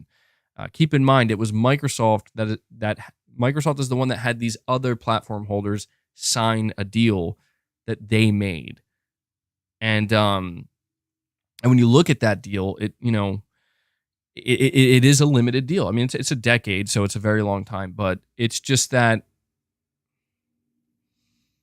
the reason why, I'm trying to simplify what I'm trying to say. The reason why Microsoft wouldn't do that is because it goes completely against Microsoft's true intent with Game Pass and in gaming. And their true intent is not settling. It is not getting halfway there. It is domination. And I'm not saying there's anything wrong with that. It's a multi-trillion-dollar corporation. Of course they want to dominate. That's all they know how to do. So they're going to do it. And that's the name of the game. That is business. In business, there can be compromise. But at this moment in time, there's bad blood. There's blood in the water. It's not good. And what Microsoft, I think, would greatly prefer to do, is the same thing that Sony would greatly prefer to do. And that is, why compromise if we can just win? You know what I mean? So we'll see, man. Right now, Sony really is the one that's in a tough spot, at least from a public perception point of view, because Sony knows why they can't and won't do the PlayStation. I don't know if I want to use the word can't, because I don't feel confident using that word. I'm sure someone at Sony could figure something out if they really wanted to, but it would come at a cost. So I don't want to use the word can't, but Sony knows why they won't, and Microsoft also knows why they won't, and it's a messy situation where Microsoft knows Sony's not going to come out and say, this is why we're not doing a Game Pass model. I mean, they actually, in a way, they kind of have, right? Like, more recently, what did Sony say? I think Jim Ryan, it was either Jim Ryan or I think it was Jim Ryan. He came out like a month or two ago and basically said, like, yeah, we're not putting our games day and date onto PlayStation Plus because there's no need to. People are still buying them. And I think that's the best thing Sony could say, because it's pretty much the only thing they could say, where it's like, how is the consumer going to argue against that? I mean, the customer can argue against it and say, but I would prefer not to have to pay for my games. But it's like, but if people are, then, what's going to, something's got to give here. So it's a very overall awkward situation, but it is the situation nonetheless. Let me see here. So I appreciate the super chat, Whiskey Gaming. We have Biggity08, a member for 3 months. Appreciate that, bud. You're saying any smart person would know Phil Spencer wasn't talking about PlayStation. Fake arguments. Yeah, I agree. And that's the thing, is it's like, when I read that tweet from Phil, and I see the thing at the end, like, we're excited to bring more games to more people everywhere. Like, it's marketing, like, I know he's not talking to me. I know he's not talking to the person that says, I play on PlayStation and I don't really want to play on Xbox. I know he's not talking to me. And it's fine. It's just marketing. So I agree, Biggity08. I think anybody reading that, if you like, anybody who has any sense and has been following this at all, surely knows he wasn't talking about PlayStation when he said that. Perfect Image, you're saying, why would I want Xbox to know my handwork? Perfect Image, Perfect Image, man. I always try my best here. I'm going to assume what you're trying to convey is, why would Sony just willingly let Microsoft in, I guess, to a degree. If I'm understanding what you're saying correctly, saying software. You know, it's funny because software and hardware. It's funny because to a degree, I mean, some of these things have already come out, right?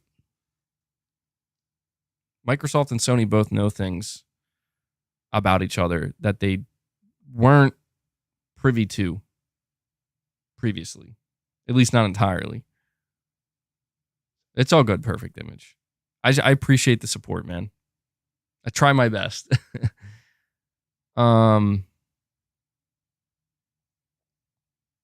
Yeah, if anything, the secrets are going to be even more. There's going to be even more secrets than there have been before, or than there was previously. My name is Mud. I don't know. So for your super chat came through twice here. I don't know why. Either way, I mean, I appreciate it, dude. It's basically a $10 super chat. You're saying the difference is Microsoft first-party games can be played on more platforms day one compared to Sony and Nintendo. That's why they say what they do. Yeah, I agree. It's smart marketing. Because you're right. That is the benefit that Microsoft has, is they can flex that. Hey, like we are trying to put Game Pass everywhere. Even places where other companies don't want it. And you're right. That's just how it is, man. They do release their games on more platforms day one. And I can't say they're wrong, or I can't blame them for deciding like we're going to use that as a strong marketing point and something that we can weaponize against our competition. Why wouldn't you? You know, especially if you're trying to get ahead. So I appreciate the super chat. My name is Mud. Carlos B, you're saying just get an Xbox and a PS5. You won't have to worry. Well, yeah, I mean, I agree. If you're somebody who's worried about missing out, man, you want to try to cover all your bases. That would be the best thing to do. If you're worried about losing certain games, not losing games, but missing out on certain games in the future, you can't go wrong. Whether it's buying an Xbox or game on PC, get a PS5, get a Switch. You're good to go.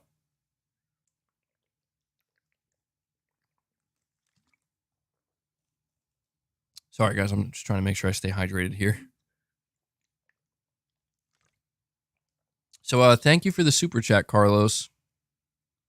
We have Bradinsky.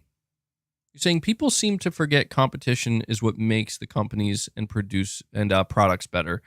If Microsoft and their fans get what they want by eliminating PlayStation, it's a lose-lose in my opinion.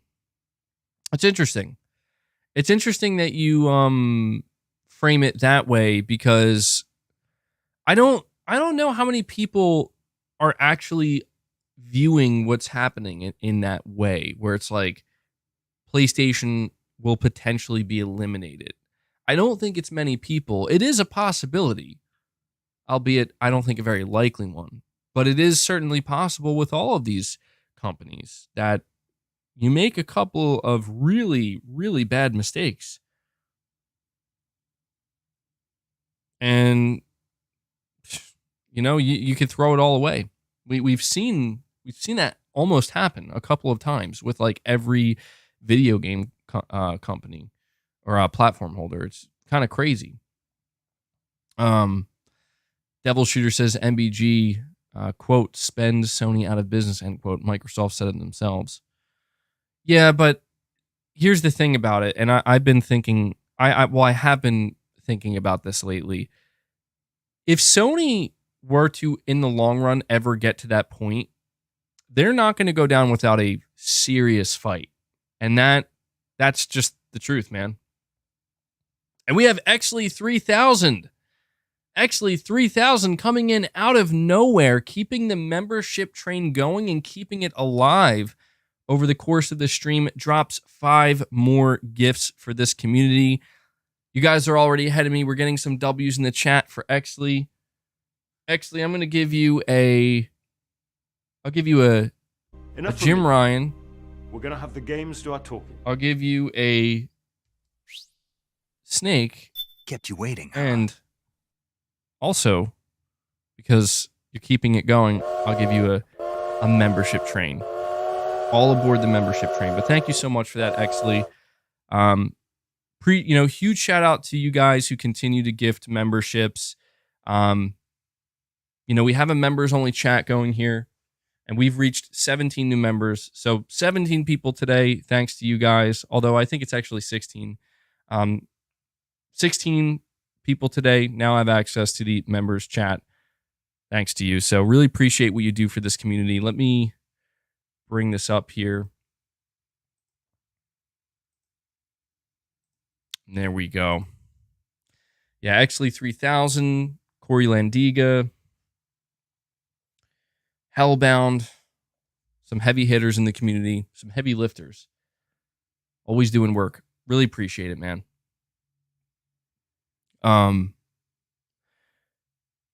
Just to make sure I answered this super chat fully from Pradinsky, you are correct entirely in that competition is vital to any industry.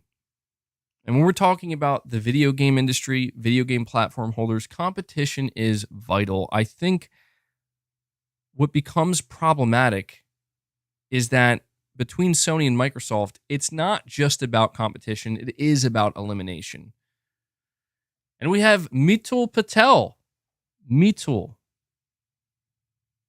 coming in, dropping 5 membership gifts. We have another 5 members gifted.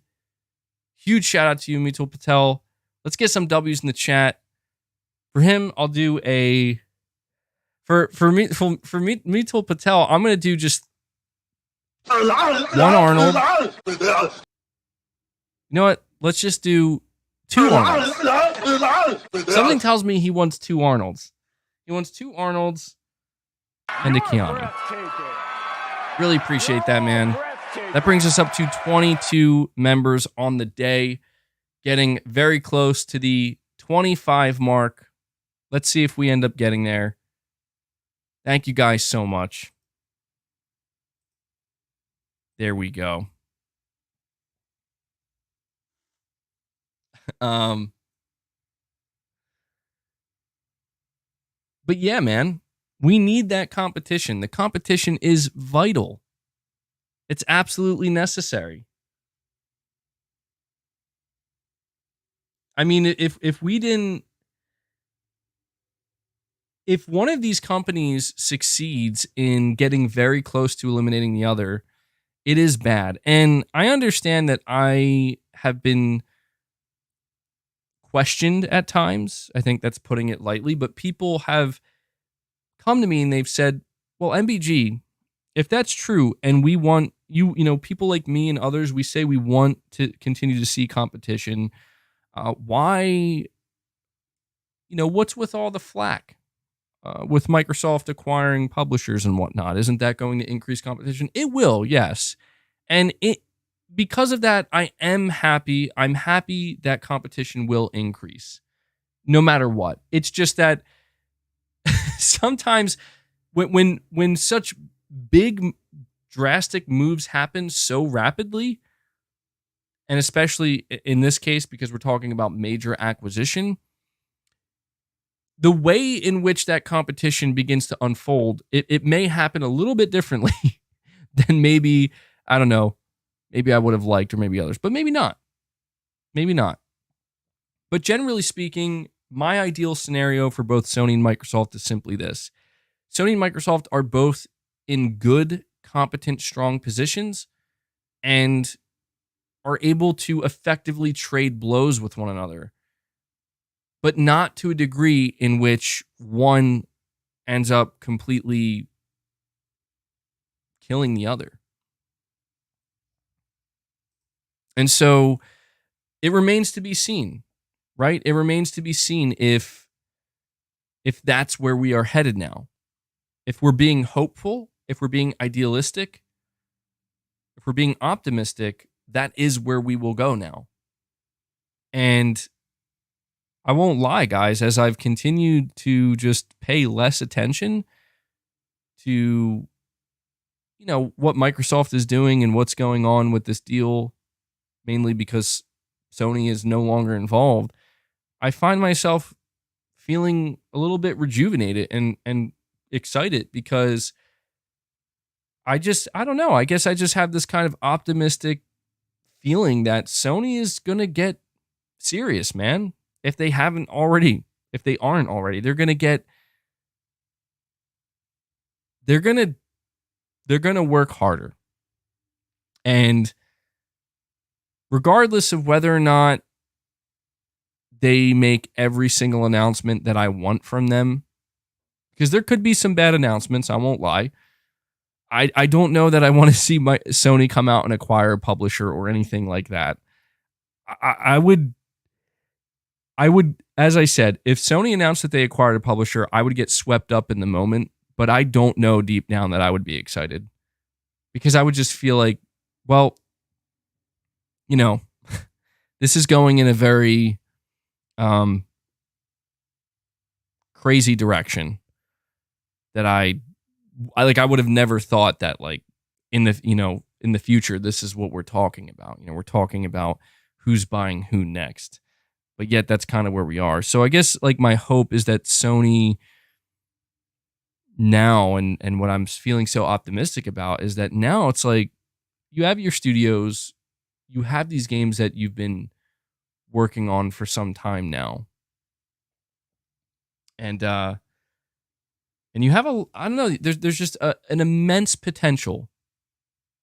To me, that is what's there right now with PlayStation, that for as much negativity as there is at times and for as much doubt as there is at times, the one thing that is true is there's an immense amount of potential for PlayStation, more so than there ever has been.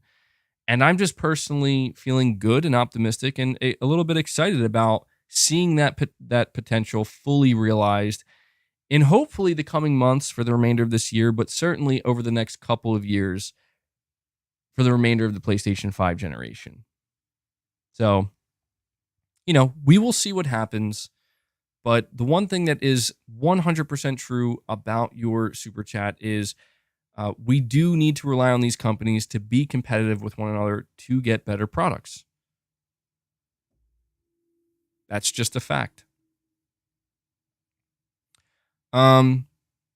Josh, again, thank you, man, for the back-to-back super chats. You're saying I'm pretty down with PlayStation Live service efforts so far. Gran Turismo 7, Firewall, and Helldivers 2 soon, which looks great. This year is very solid for PlayStation game output. I'm actually right there with you, man. I need to see more of Helldivers 2. Not to be sold on it, but because I just want to see more of it. I don't know that Helldivers 2 is going to be a game that many people get totally engrossed in or addicted to. I don't think Helldivers 2 is going to be the next Fortnite or anything even remotely close to that. But it does look like a solid effort, and it looks like it has potential. And if Helldivers 2 again is one of the live service games, which I think it is, that Sony is planning on putting out, it's looking pretty good. It looks appealing to me. It looks like something I am actually genuinely excited to play. And that's really all I could ask for. Whether or not it'll be a game that I play for the next year or 2 years remains to be seen. Most likely not. But it still looks like a game I want to play nonetheless. Firewall, again, same thing. GT7, as far as I can tell, GT7 is still going strong. I'm sure Sony's expecting an uptick in Gran Turismo sales because in August, they have the Gran Turismo movie coming out, which should be very interesting. So I have no doubt that they're expecting a bit of an uptick. For Real is asking, is it free, Helldivers 2?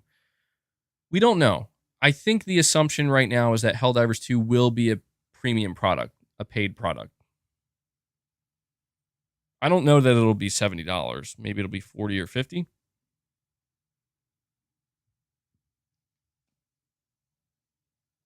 saying Gran Turismo sales are an entire generation thing. Yeah, that's true. But we saw that The Last of Us HBO like significantly boosted sales of The Last of Us games. It'll be interesting to see if Gran Turismo does something similar. And Josh, your second super chat is, to be honest, every year since the PS5 has been great output. I agree. I wholeheartedly agree with that, Josh. I've been very satisfied with the output from PlayStation Studios and Sony in general this generation. I can't speak for anybody but myself. And, you know, if somebody were to say I'm not happy, I think it's been weak, it hasn't been nearly as good as I thought, you know, to each their own. But yeah, I mean, I still think about sometimes the launch of the PS5 and how excited I was to play something like Demon Souls and Astro, Miles Morales, and pretty much since then it's been very consistent. It's been very consistent. Now, whether or not every game that's come out is your cup of tea or the type of game that you've been looking forward to, hard to say. Saying this year's not good? Well, the year's not over, Lord Cannon. The year's not over. I mean, if you're judging the year so far, even then I still disagree because, as I said, I just platinumed Final Fantasy 16 after putting nearly 100 hours into it, and I can tell you, like, that is a highlight of the year for me. That is my game of the year so far, and you know that's a game that Sony, they locked down and they said, look, we got this game coming for you on PS5 in June. Look forward to it. And I did. And Forspoken wasn't my thing. And I will agree that the first half of 2023 was weaker in terms of exclusive output than what I'm used to from Sony. That I do agree with. But luckily, during the first half of 2023, I think we were pretty much carried by just stellar third-party releases. A lot of third-party releases. Great ones. So, you know, the fact that the year isn't over, again, man, Helldivers 2, Spider-Man 2, like to close out the year with Spider-Man 2, I don't know, man. If Helldivers 2 is as good as I'm thinking it's going to be, or I get as much fun out of it as I'm expecting to get, and Spider-Man 2 is as good as we're all expecting it to be, that on top of all the third-party games, to me, it's going to feel like 2023 was a pretty great year for PlayStation in terms of output. But that's just me. That's just me. Pragmaticat, longtime member for 19 months. Appreciate that support, Pragmaticat. You're saying, I want to go on record saying I am sick and tired of Call of Duty, EA Sports, Fortnite, GTA 5, GTA 5, and GTA 5. I hope Microsoft buys EA, Take-Two, etc. so Sony can acquire Square Enix and the rest of the Japanese publishers. Sony buys talent, not IP. Interesting. So, sounds to me like you are hoping for further consolidation. Don't know that I agree with that. I understand the sentiment there. You're basically just saying if consolidation's going to happen, then your hope is that Sony basically gets Japanese publishers. You're not the only one saying that, of course. Again, I don't think that's going to happen. I don't know that I would want that to happen. Ideally, all these companies remain independent, but I agree, man. I'm so burned out on the same stuff, and I'm not going to act jaded and upset over it because it's just like, you know, no one's forcing me to play Call of Duty or EA Sports or Fortnite or GTA 5. And no matter how much I hope for different things to happen, you know, like they'll happen when they happen. And but I understand what you're saying because I many times previously I felt that level of frustration. I've always kind of felt like a lot of times the games that make the most money, the games that are the most popular, it just seems like they're there's something hollow about them. There's something lifeless about them. I can't quite put my finger on it, but it could just simply be that, just my opinion, you think they're lifeless. You think there's something missing. But millions of other people out there are having the time of their life. So I don't want to be that person that comes out and is like, hey, stop having fun because I don't like this. But it's not that that's what we're really saying. We're not saying stop having fun. Really, what we're trying to do is we're asking the companies, right? Like, you mentioned GTA 5 3 times, like, Rockstar, please stop re-releasing GTA 5. Please. It's too much, man. Like, release a new game. And so that's why it kind of creates this awkward situation. Where it's like we don't want to tell people to stop having fun and enjoying what they enjoy, but at the same time, the people that are having fun on GTA 5 and enjoying GTA 5 and spending money on GTA 5 are the exact reason why Rockstar is justifying, well, we're just going to keep re-releasing GTA 5, and only support GTA Online. Same thing with Fortnite, same thing with Call of Duty. It's tough, man. It's tough. My best recommendation to you, Pragmatic Cat, is just find something that speaks to you and focus on that. That's the best thing you could do. The Zombie Fanatic, you're saying, MBG, do you think that Microsoft will buy Ubisoft next? I do not. The Zombie Fanatic, I get this question all the time, and I'll keep it short, very short, but basically all you need to know is Ubisoft has over 20,000 employees. I need you to really think about that number for a moment. They have over 20,000 employees. There is zero chance Sony acquires Ubisoft. Zero chance. All right. Sorry if that's like disappointing. And I apologize that the answer is very short. But again, it's a question I get very frequently. Ubisoft is not on Sony's radar, and they likely never will be. Perfect Image, you're saying maybe Q Lite would beat Xbox if it's done right. That's very, very, very, very, very unlikely, Perfect Image. It's funny because I think Microsoft themselves actually, I don't know if it was Microsoft, but somebody somewhere of importance, they referenced the Q Lite handheld as a portable PS5. And I'm like, that is not what that is. Like, I guess you could call it that to an extent, but anybody it's not a portable. Like, no one's going to think that's actually a portable PS5. And if you're expecting, if anybody were to buy something like a Q Lite thinking it was a portable PS5, thinking you're going to get PS5 performance out of this, like, dude, brace yourself, because that's not at all. I think, honestly, with the Q Lite, that thing might be, I don't want to say a disaster, but it likely isn't going to take off at all. It's probably going to be overpriced, and it's going to be, I think, a very low volume product that only a select few people are actually going to pursue. That's my opinion. I could be wrong. But yeah, it's a remote play device. So I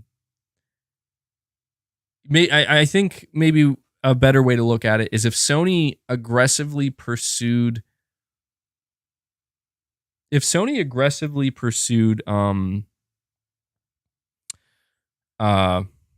like a proper handheld, like a dedicated proper handheld that could somehow work with the PS5. I don't know how they would do that, but you look at kind of Nintendo, right? How they've courted this market where it's a premium home console but a handheld in one. I don't know if Sony could ever pull anything. I don't know that Sony could pull something like that off or anything even similar to it. But when you talk about the context of like being able to kind of beat Xbox, quote unquote, right? It's just worth noting that Sony did pursue the handheld market twice. The The first time they were very successful. The second time, not so much. And a lot of people feel like the second time it was just because of the way Sony handled it. I don't know that Sony has the bandwidth to create a dedicated handheld at this point, but we'll see, man. We'll see how the Q Lite does. Maybe the Q Lite is kind of a test bed. I hope not, because if it is, it's probably going to fail. Subtext, the member for 11 months. Appreciate the long-term support, man. You're saying more good Final Fantasy 16 news today from Square on IGN. Quote, Square Enix considers the initial sales of Final Fantasy 16 to be extremely strong, end quote. That is good news, Subtext, and I appreciate you actually delivering a quote here. I feel so confident in what you said, and I feel so confident that this information is true. I'm not going to look it up myself. I'm going to believe you, and I'm not surprised, dude.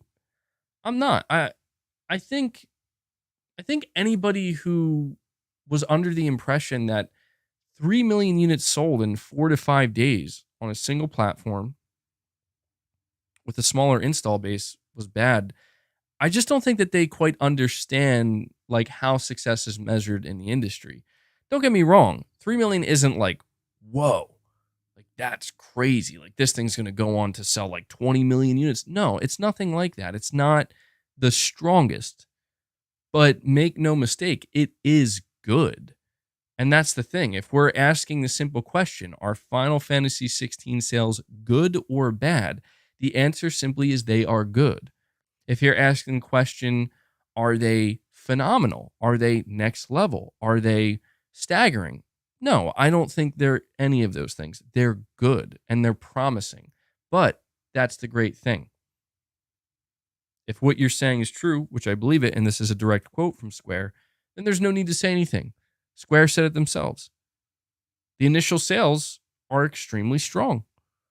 So that sounds better than good. So from Square Enix, from their point of view, which their view on sales matters more than anybody else's in this case, they're saying it's extremely strong. Well, then there you go. There's your answer. So if anybody ever asks, how are Final Fantasy 16 sales? All you have to say is they're extremely strong. I mean, of course, they could be lying. I don't know why they would do that. That would make no sense. Obviously, if you have bad sales, you don't say it's selling badly. You just stay silent. So that's a good sign. And I have no doubt that Final Fantasy 16 will continue to sell relatively well throughout the generation. And yeah, that's true. They can't lie. That would be a huge mistake. Let's lie about our sales and, mislead the shareholders. But it all comes down to the context of what are Square's expectations. So they don't give a specific number, but that is good news, man. I'm happy to hear that. The reason why I'm happy to hear that is because as somebody, and I know I'm mentioning it a lot today. Forgive me. I just feel proud of myself as somebody who got the platinum for Final Fantasy 16. I hope the game continues to sell, man, because it's a good game. It's a good game. I'm not saying it's going to be for everybody, but I think that there's something really, really, really solid there that even somebody who maybe is like, yeah, I'm not too into these types of games. Maybe I'm not too familiar with Final Fantasy. I say this as somebody who really is not that familiar with Final Fantasy. It was a great game. So I hope it continues to sell well. I think it deserves it. You could tell a lot of care, a lot of love went into it. See, Ray is asking if they make DLC for Final Fantasy, will you play it? It's a great question. It really comes down to when that DLC releases. Thoughts on Remnant 2? I heard it's really great. Haven't actually played it yet. It's coming out in a couple days, but I'm ready for it, and I'll definitely talk about it. I'll let you guys know what I think. I don't expect it to be like the greatest game I ever play or anything, but it looks really solid. It looks fun. The concept is basically Dark Souls to an extent with guns. And I played the first one, and it was actually way better than it had any right to be. So I'm feeling pretty confident in Remnant 2. I'm looking forward to it. And it's co-op. So, Richard, you're saying you see Deviation is hiring again. May not be PlayStation, though. No, I actually didn't see that. Yeah, we haven't heard anything from Deviation, man. The last thing we heard is that there were a bunch of layoffs and that their game nearly got scrapped. But yeah, I didn't see that, and honestly, I'm not going to look into it. You know, I hope their studio is okay. I hope they were able to sort things out, but the fact that we haven't heard anything from them in regards to their PlayStation game, you're right. I think they might not have anything to do with PlayStation anymore. It wouldn't be surprised if Sony severed ties with them completely. But in the end, if they do survive as a company, it'll be very interesting to see if they or as a development team. I mean, it'll be very interesting to see if they can actually release something, let alone something good. By the way, I have a question for you guys. Chat, how is the stream right now? I got a notification that YouTube is not receiving enough video to maintain smooth streaming. Is my stream lagging? Is there any issue? Or is this notification misleading?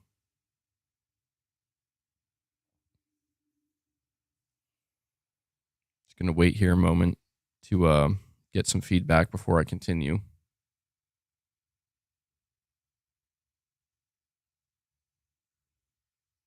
It was lagging. Sometimes it's lagging. Okay.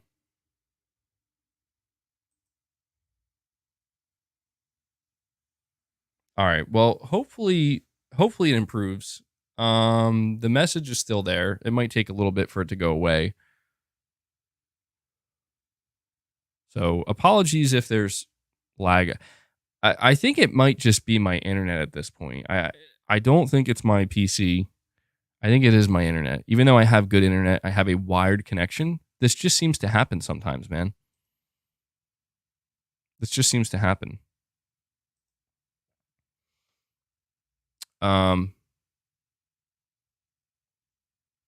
Yeah, that's true, Ray, saying it's a delayed.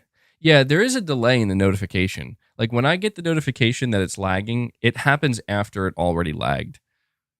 And then when it goes away, it's like well after it corrected itself.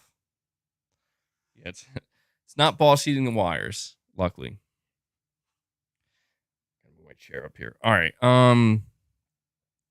Chris Brown, thank you for the $5 super chat, man. You're saying, hey, ABG, PSVR 2, in my opinion, is a fail at the moment. No worthy games dropping, and my Quest 2 is coming out with fun games daily. Sony, I'm ready with my wallet. Uh-oh, Chris. Josh isn't going to like that very much. No, but I appreciate the honesty, man. And that's the thing. Is like, it just goes to show that everyone has a kind of different viewpoint on something like PSVR 2. It's interesting. You mentioned the Quest 2. Honestly, see, that's the thing. I don't pay that much attention to VR. I do forget that there is competition out there. There is competition out there for PSVR 2. And,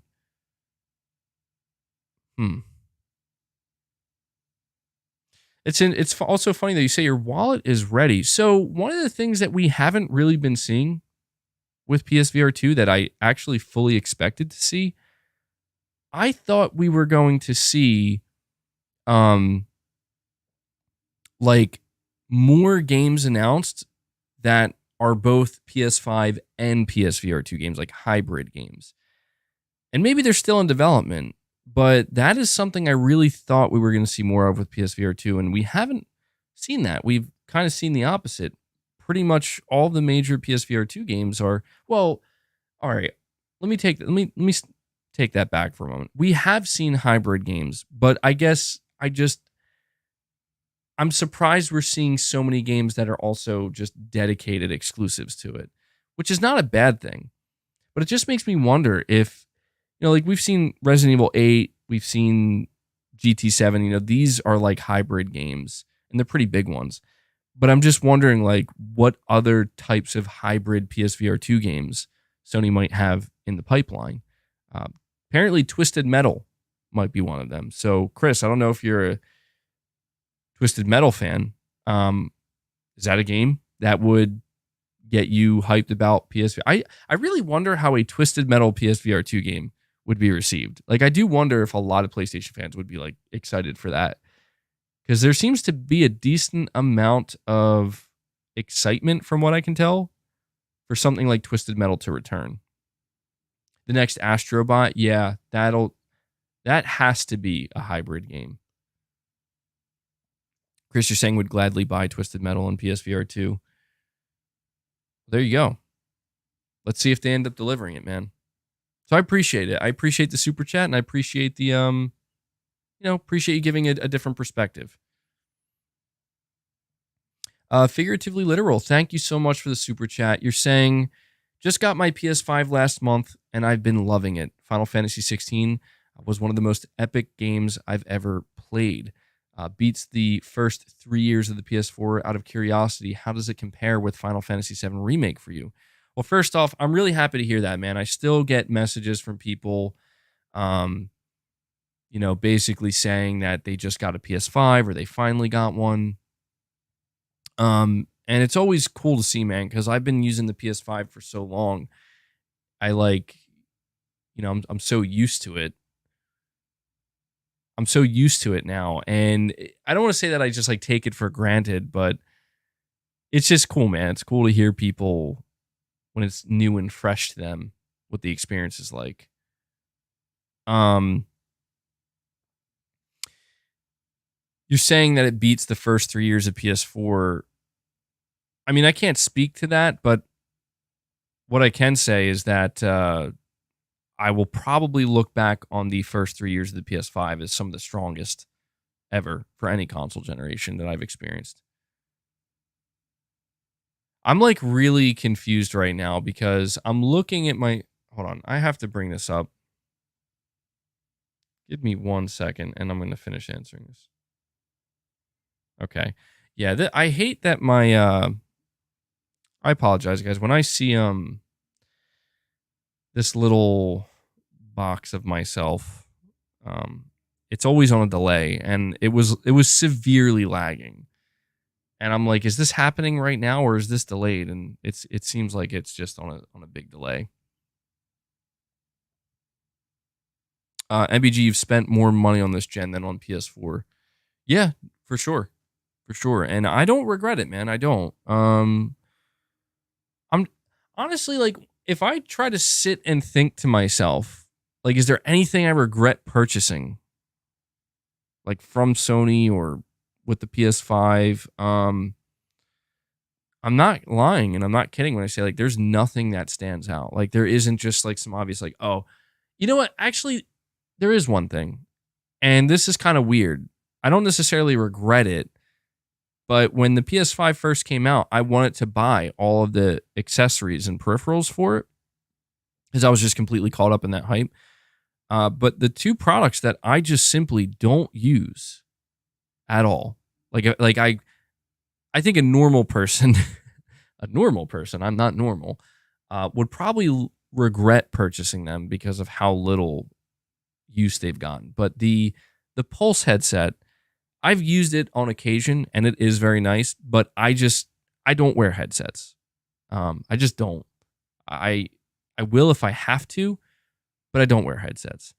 And the media remote, I think I've used the media remote twice. I don't know why I bought that, to be frank. I think I just bought it because I just needed to have all the accessories. I would say I regret getting the camera with the PS5, but I've actually used that when I've streamed. So that's not a regret. But you know that it's actually getting a little bit off topic here, and I'll answer your question about Final Fantasy VII Remake. The charging dock for the controllers that Sony released at the launch of the PS5. I mean, I don't know if anybody else here has that and uses it, but it is the best charging dock I've ever used. It really is. It is so convenient and has been so consistent, and it has served me so well. And just to always have two DualSense controllers on it at all times, you know, as soon as I'm done, just place it on there, boom. It's been like, it is. I highly recommend to anybody, like figuratively literal. I don't know if you bought the official PlayStation 5 charging dock from Sony with your PS5. I highly, highly, highly recommend it, man. It's just so convenient.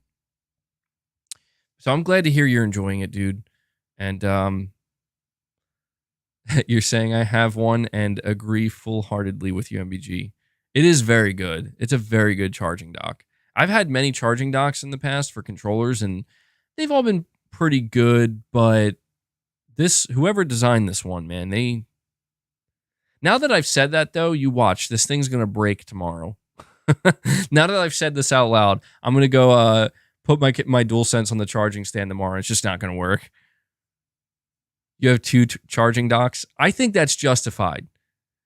They're that good. Getting two charging docks, like if you have more than two controllers, it's just that good, man. Shelly, you're saying, MBG, you need to work up to Firewall. You can't just jump straight in. You'd feel rough. You have to start with Synapse or Walkabout Mini Golf and slowly get used to it. You're probably right. You're probably right. I probably messed myself up, dude. I'll try to keep that in mind. And to answer the last part of your super chat, figuratively literal, how does it compare with Final Fantasy VII Remake? It is different. It's smoother, naturally, because just the combat, it's real time, it's action, and it's addicting, man. It feels really good. I think they're both evenly matched. I think that's the best way to describe it. Like, they both set out to do something very specific with their combat, and they both knock it out of the park. If you're somebody who wants that more fast-paced, fluid, uninterrupted action, Final Fantasy 16 genuinely nails it. If you are somebody who wants a perfect hybrid system of it's real time, but not at the same time, it's a hybrid system that combines the best of both worlds of turn-based and real time, then Final Fantasy VII absolutely nails it. And I don't know that it's fair to even like compare them necessarily, but that's the best way I could describe it. Is I've played both. They both set out to do something very specific, and they both absolutely knocked it out of the park. So hopefully that answers your question. And I have 3 super chats in a row from Pragmaticat. So thank you so much for that, Pragmaticat. You're saying, MBG, during a recent illness, I played Ultimate Sackboy in bed on iOS. Not bad, even though I got bored after a few hours. I noticed lots of other iOS games are filled with mandatory ads, but I appreciate Sony didn't put any mandatory ads in the game. It gives me hope for live service. That's some really interesting insight, Pragmaticat. I'm glad you mentioned this because, first off, I completely forgot that was a game Sony released. But I do recall actually covering it now. I think I mentioned it in one of my videos. I'm also glad you mentioned it because I don't think I've had anybody give any feedback on any of like Sony's mobile games. I know that they don't, or PlayStation mobile games. I know that there aren't many out there. And I mean, you say you got bored of it after a few hours. Honestly, I would say though, if a mobile game like that, like Sackboy, Ultimate Sackboy, if it can hold your attention for more than an hour, I'd say that's pretty impressive for a mobile game, frankly. But I'm happy to hear that. I do wonder if that is a positive sign for Sony's live service, that they are taking it very seriously. They're not going to get too greedy about it. I hope so, man. I hope so, because like I said, my biggest concern with Sony's live service efforts is whether or not they're going to get greedy. I know they want money. I know they want it to be financially successful. That's the whole point of it. But I just hope that they are well aware that there is a right way to do it and there's a wrong way. And you have a much, much better chance of your live service game succeeding and keeping people happy and getting positive word of mouth as long as you do what's right and what's fair with the monetization of it. Because I think one thing that's been proven with some of these more successful live service games that do have very fair monetization is that if people like your game, they will spend money on it. You know, that to me seems to be something that's just true no matter what, from top to bottom, whether it's a free-to-play game or a full-price $70 game. If your game is good, people will not mind spending money on it. So here's hoping, man. Here's hoping. And thank you again for those super chats. With that being said, I'm going to move on to the second topic, which probably not going to spend as much time on, but still something I want to make sure we talk about.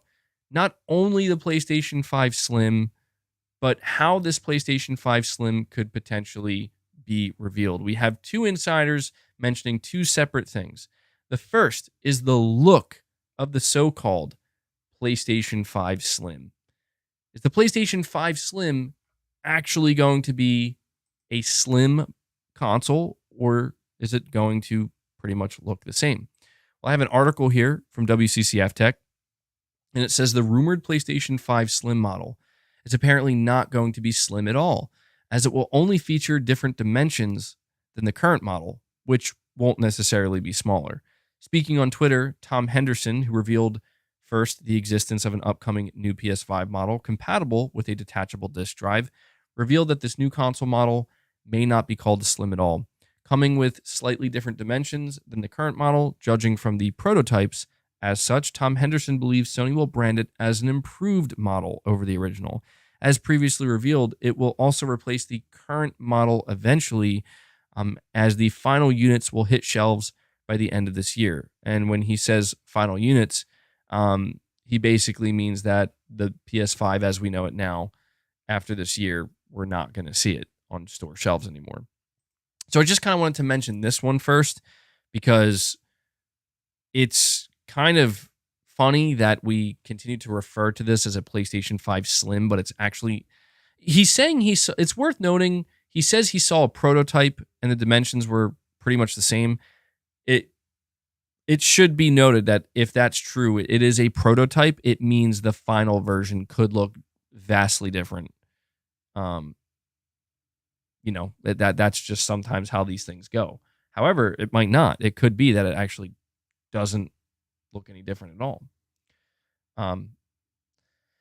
Shelly, you're saying, why would a PS5 Slim need to be revealed? It's just a digital PS5. Nobody cares, and the people they want buying this isn't the hardcore, it's the casual. So I don't expect an event or anything. Yeah, that's fair. I just think that it comes down to whether or not Sony believes the marketing of this new version of the PS5 can effectively improve sales. That's the question.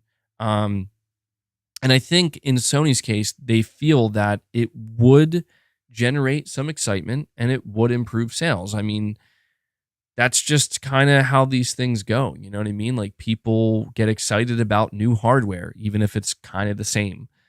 But, you know, you're saying you don't think there's going to be an event because of this. Like, it's just not really worth revealing at an event. Well, that brings me to my second part of this conversation regarding the new PS5 or the PS5 Slim, whatever it's going to be called. Maybe it won't be called anything, but this new iteration of the PS5, another insider, and whether or not he turns out to be correct, it's fine. You know, maybe he's wrong, maybe he's not, but I at least give him credit that he's being straightforward. And that is what I appreciate. As I mentioned earlier, I don't like insiders who are purposely ambiguous and try to play games.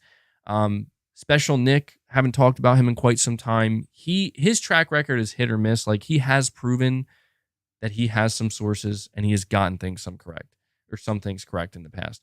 But he's also proven that other times maybe his sources are inconsistent and not correct.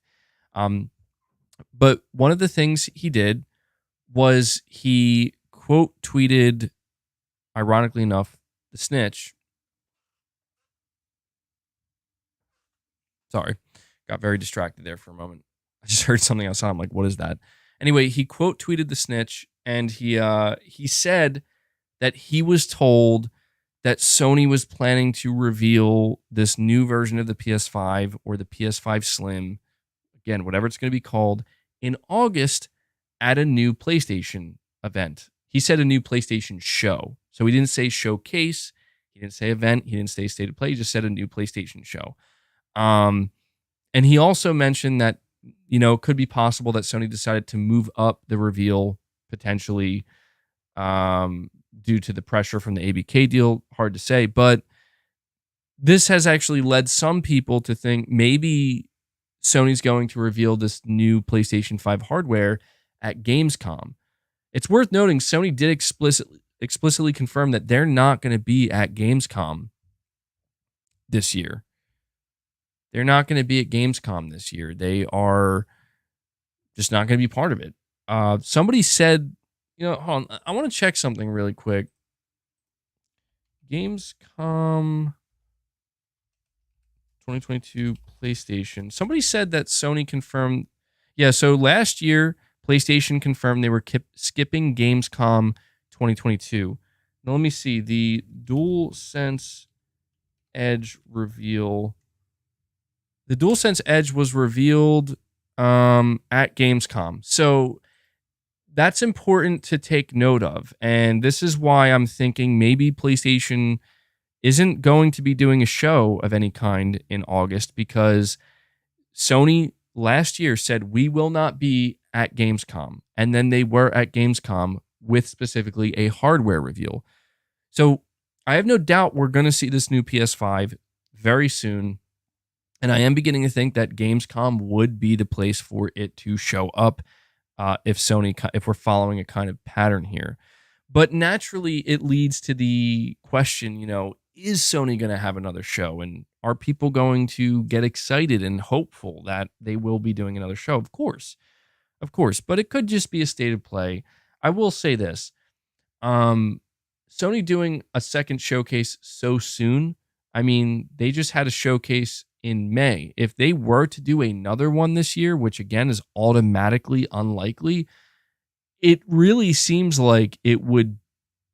I mean, that would be back to back, basically. That would be a little too soon. So if they are going to do another show, like a full-blown showcase, maybe they will, maybe they won't. I don't think it would happen so soon. But you never know. And Pradinsky, thank you for the super chat, man. You're saying, do you think there will be a PS5 Pro in the future? 100% yes, I do believe there will be. I think it's just kind of, well, I don't want to say obvious because it's not, but speaking of Tom Henderson, Tom Henderson is the single most reliable insider when it comes to learning more about future PlayStation hardware and some PlayStation related things. He's been on the money, basically. He's reiterated multiple times that like a PS5 Pro is real. Like, development kits are either out there now in developers' hands or they're going to arrive very soon. So a PS5 Pro is coming, and there's been a lot of conversation about whether or not, like, should there be a Pro? Is it a bad idea? Is it pointless? And, we'll cross that bridge when we get there. I feel like having those conversations too deeply is not necessarily, a good idea right now. Saying Tony Todd said marketing for Spider-Man kicks off in August, though, right? I would at least expect a state of play. We need dates for Silent Hill, Stellar Blade, DS2, and Plucky Squire. Well, that's the thing, Shelly. You're pointing out all these things. I've tried explaining to people over and over again, and I don't mean to say it as in like it's definitely happening, but just to point out that, guys, Sony is sitting on a mountain right now of games that we have seen nothing of. We have heard nothing since their initial reveals. They just have so much. It's like the cup is overflowing at this point. I don't know how Sony could go into 2024 with their cup overflowing like this, and just say we're just going to sit on it some more. They could. They absolutely could, and they would be just fine. But I just also wouldn't be surprised if they're like, look, we held back because of this whole deal. Sony knew, man. Like, Sony knew when they were constructing their showcase for May, they knew, like, we're going to have to be involved in these trials coming up. And it just wouldn't be at all, I think, surprising if they were just like, we're just going to hold things back, man. We're just going to wait until this is done. We're going to wait until either A, this deal gets blocked, or B, we have no choice and we have to sign the papers. And what happened? Sony waited. They waited to the 11th hour and they signed the papers. And once they sign those papers, it's over. They are no longer involved, which I'm elated about that. Red Dead Redemption Remake / Remaster set to be revealed in August. That's another thing, dude. That's another thing that I do want to add to this. See, this is where it is possible that something like Red Dead Redemption Remake or Remaster could be revealed at Gamescom. And Sony could have the marketing rights for that. And I'm going to be conservative here, and I'm going to try to be the opposite of what I usually am. I do not think there's going to be a show from PlayStation this month or in August. I don't even know that I feel very confident that there will be a big show of any kind from Sony this year. I do think we will get another State of Play, but I do not think that State of Play is happening this month or next month. I just feel like it's important for me to be more conservative right now because of what happened previously.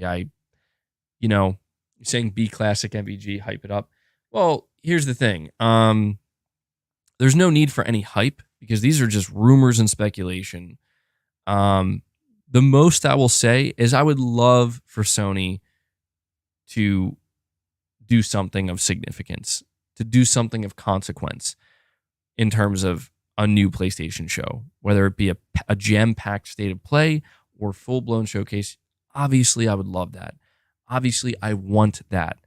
It's just that the last time I felt confident, Sony let me down. And I got my expectations way too high. When we talk about that PlayStation showcase in May, a lot of PlayStation fans will tell you, totally okay to be disappointed because that was not a great showcase. First party output was severely lacking. That's not what people expect from Sony at a first party PlayStation showcase. However, there's no denying that I got my expectations. I set the dial to 12 out of 10. Okay. So with that in mind, I'm going to learn from that and I'm going to say, well, I'm open to anything happening and I'm excited in the sense that, of course, eventually Sony's going to have to do something and we know they have these games that they're sitting on, but I don't want to get ahead of myself and pump myself up. I'll just be optimistic. And if nothing happens, then nothing happens. Just because I'm being optimistic. Being optimistic doesn't mean high expectations. Being optimistic just means you hope for something good. And if that good thing doesn't happen, then so be it. You know? Well, you know what? Now that I think about that, maybe being optimistic does mean higher expectations. I don't know. What do you guys think? Do you think being optimistic translates to having higher expectations? Because to me, I look at it as optimism just means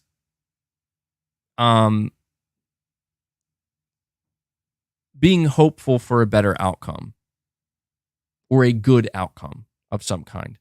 And I guess the reason why I'm choosing to use the word optimistic and optimism is because I'm not saying I expect this or that from Sony, or this is what I expect them to do. It's more along the lines of, regardless of what happens, I expect the outcome will be good. So I guess that's the best way I could frame it without going deeper into it.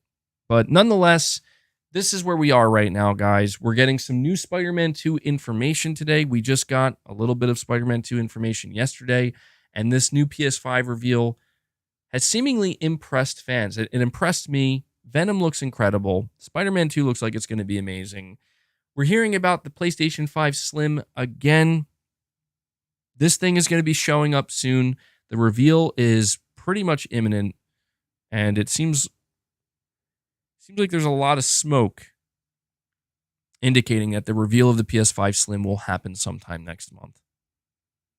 Last time MBG's hype put me in therapy after the showcase. See, that's what I mean, man.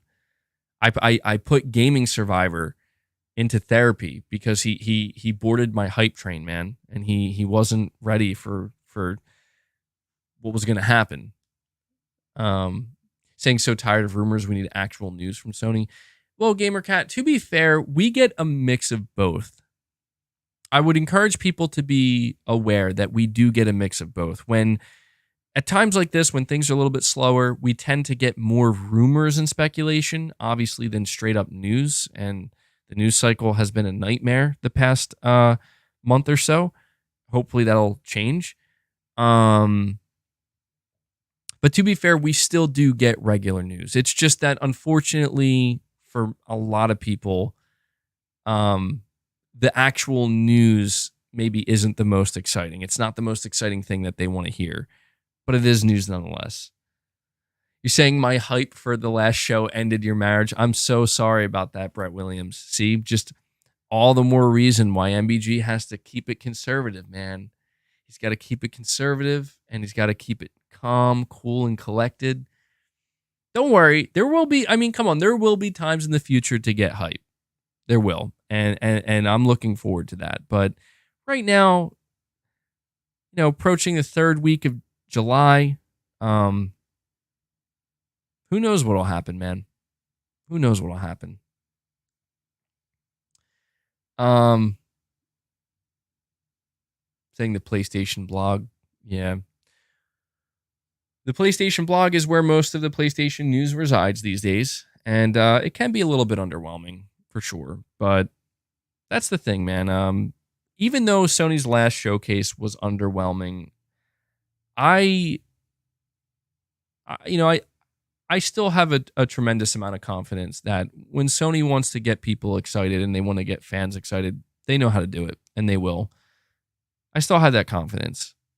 Maybe not everybody does, but I'm still feeling pretty good. So, isn't it Sony that has to announce the next Call of Duty? No, I don't think so. Saying my stream is lagging a little bit.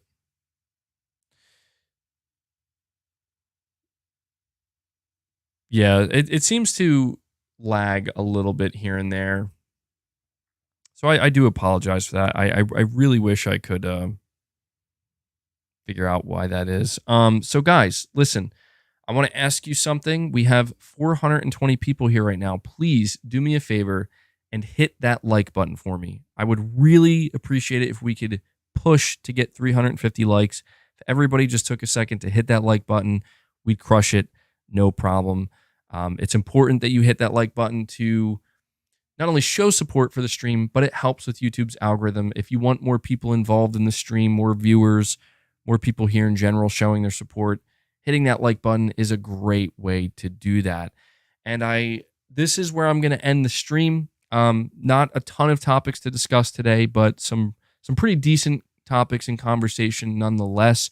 We are at 22 new members, still 3 away from hitting the 25 goal, but not a big deal because the original goal for members today was actually at 10. So you guys not only crushed that goal, but you doubled it and then some. So really appreciate everybody who either became a channel member today or gifted channel memberships. It is greatly appreciated. Without that type of support, I simply couldn't do what I do here. And it means a lot to me. So thank you guys for that. And I also want to give a big thank you and a big shout out to everybody who donated super chats. You guys not only support me directly as well, keep the conversation going, take it in different directions, ask some good questions, or give me some good insight into something. So really do appreciate that, guys. And now the last thing I do want to say here is shout out to Devil Shooter for doing the timestamps on the streams. I really appreciate the consistency in them, and I know a lot of people appreciate that. So if you see Devil Shooter in the comments, give him a thank you.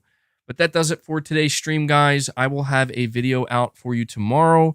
We have a members-only stream happening on Saturday, and then I will be back here with another regular stream on Sunday. So look forward to that, and that does it. So I hope everybody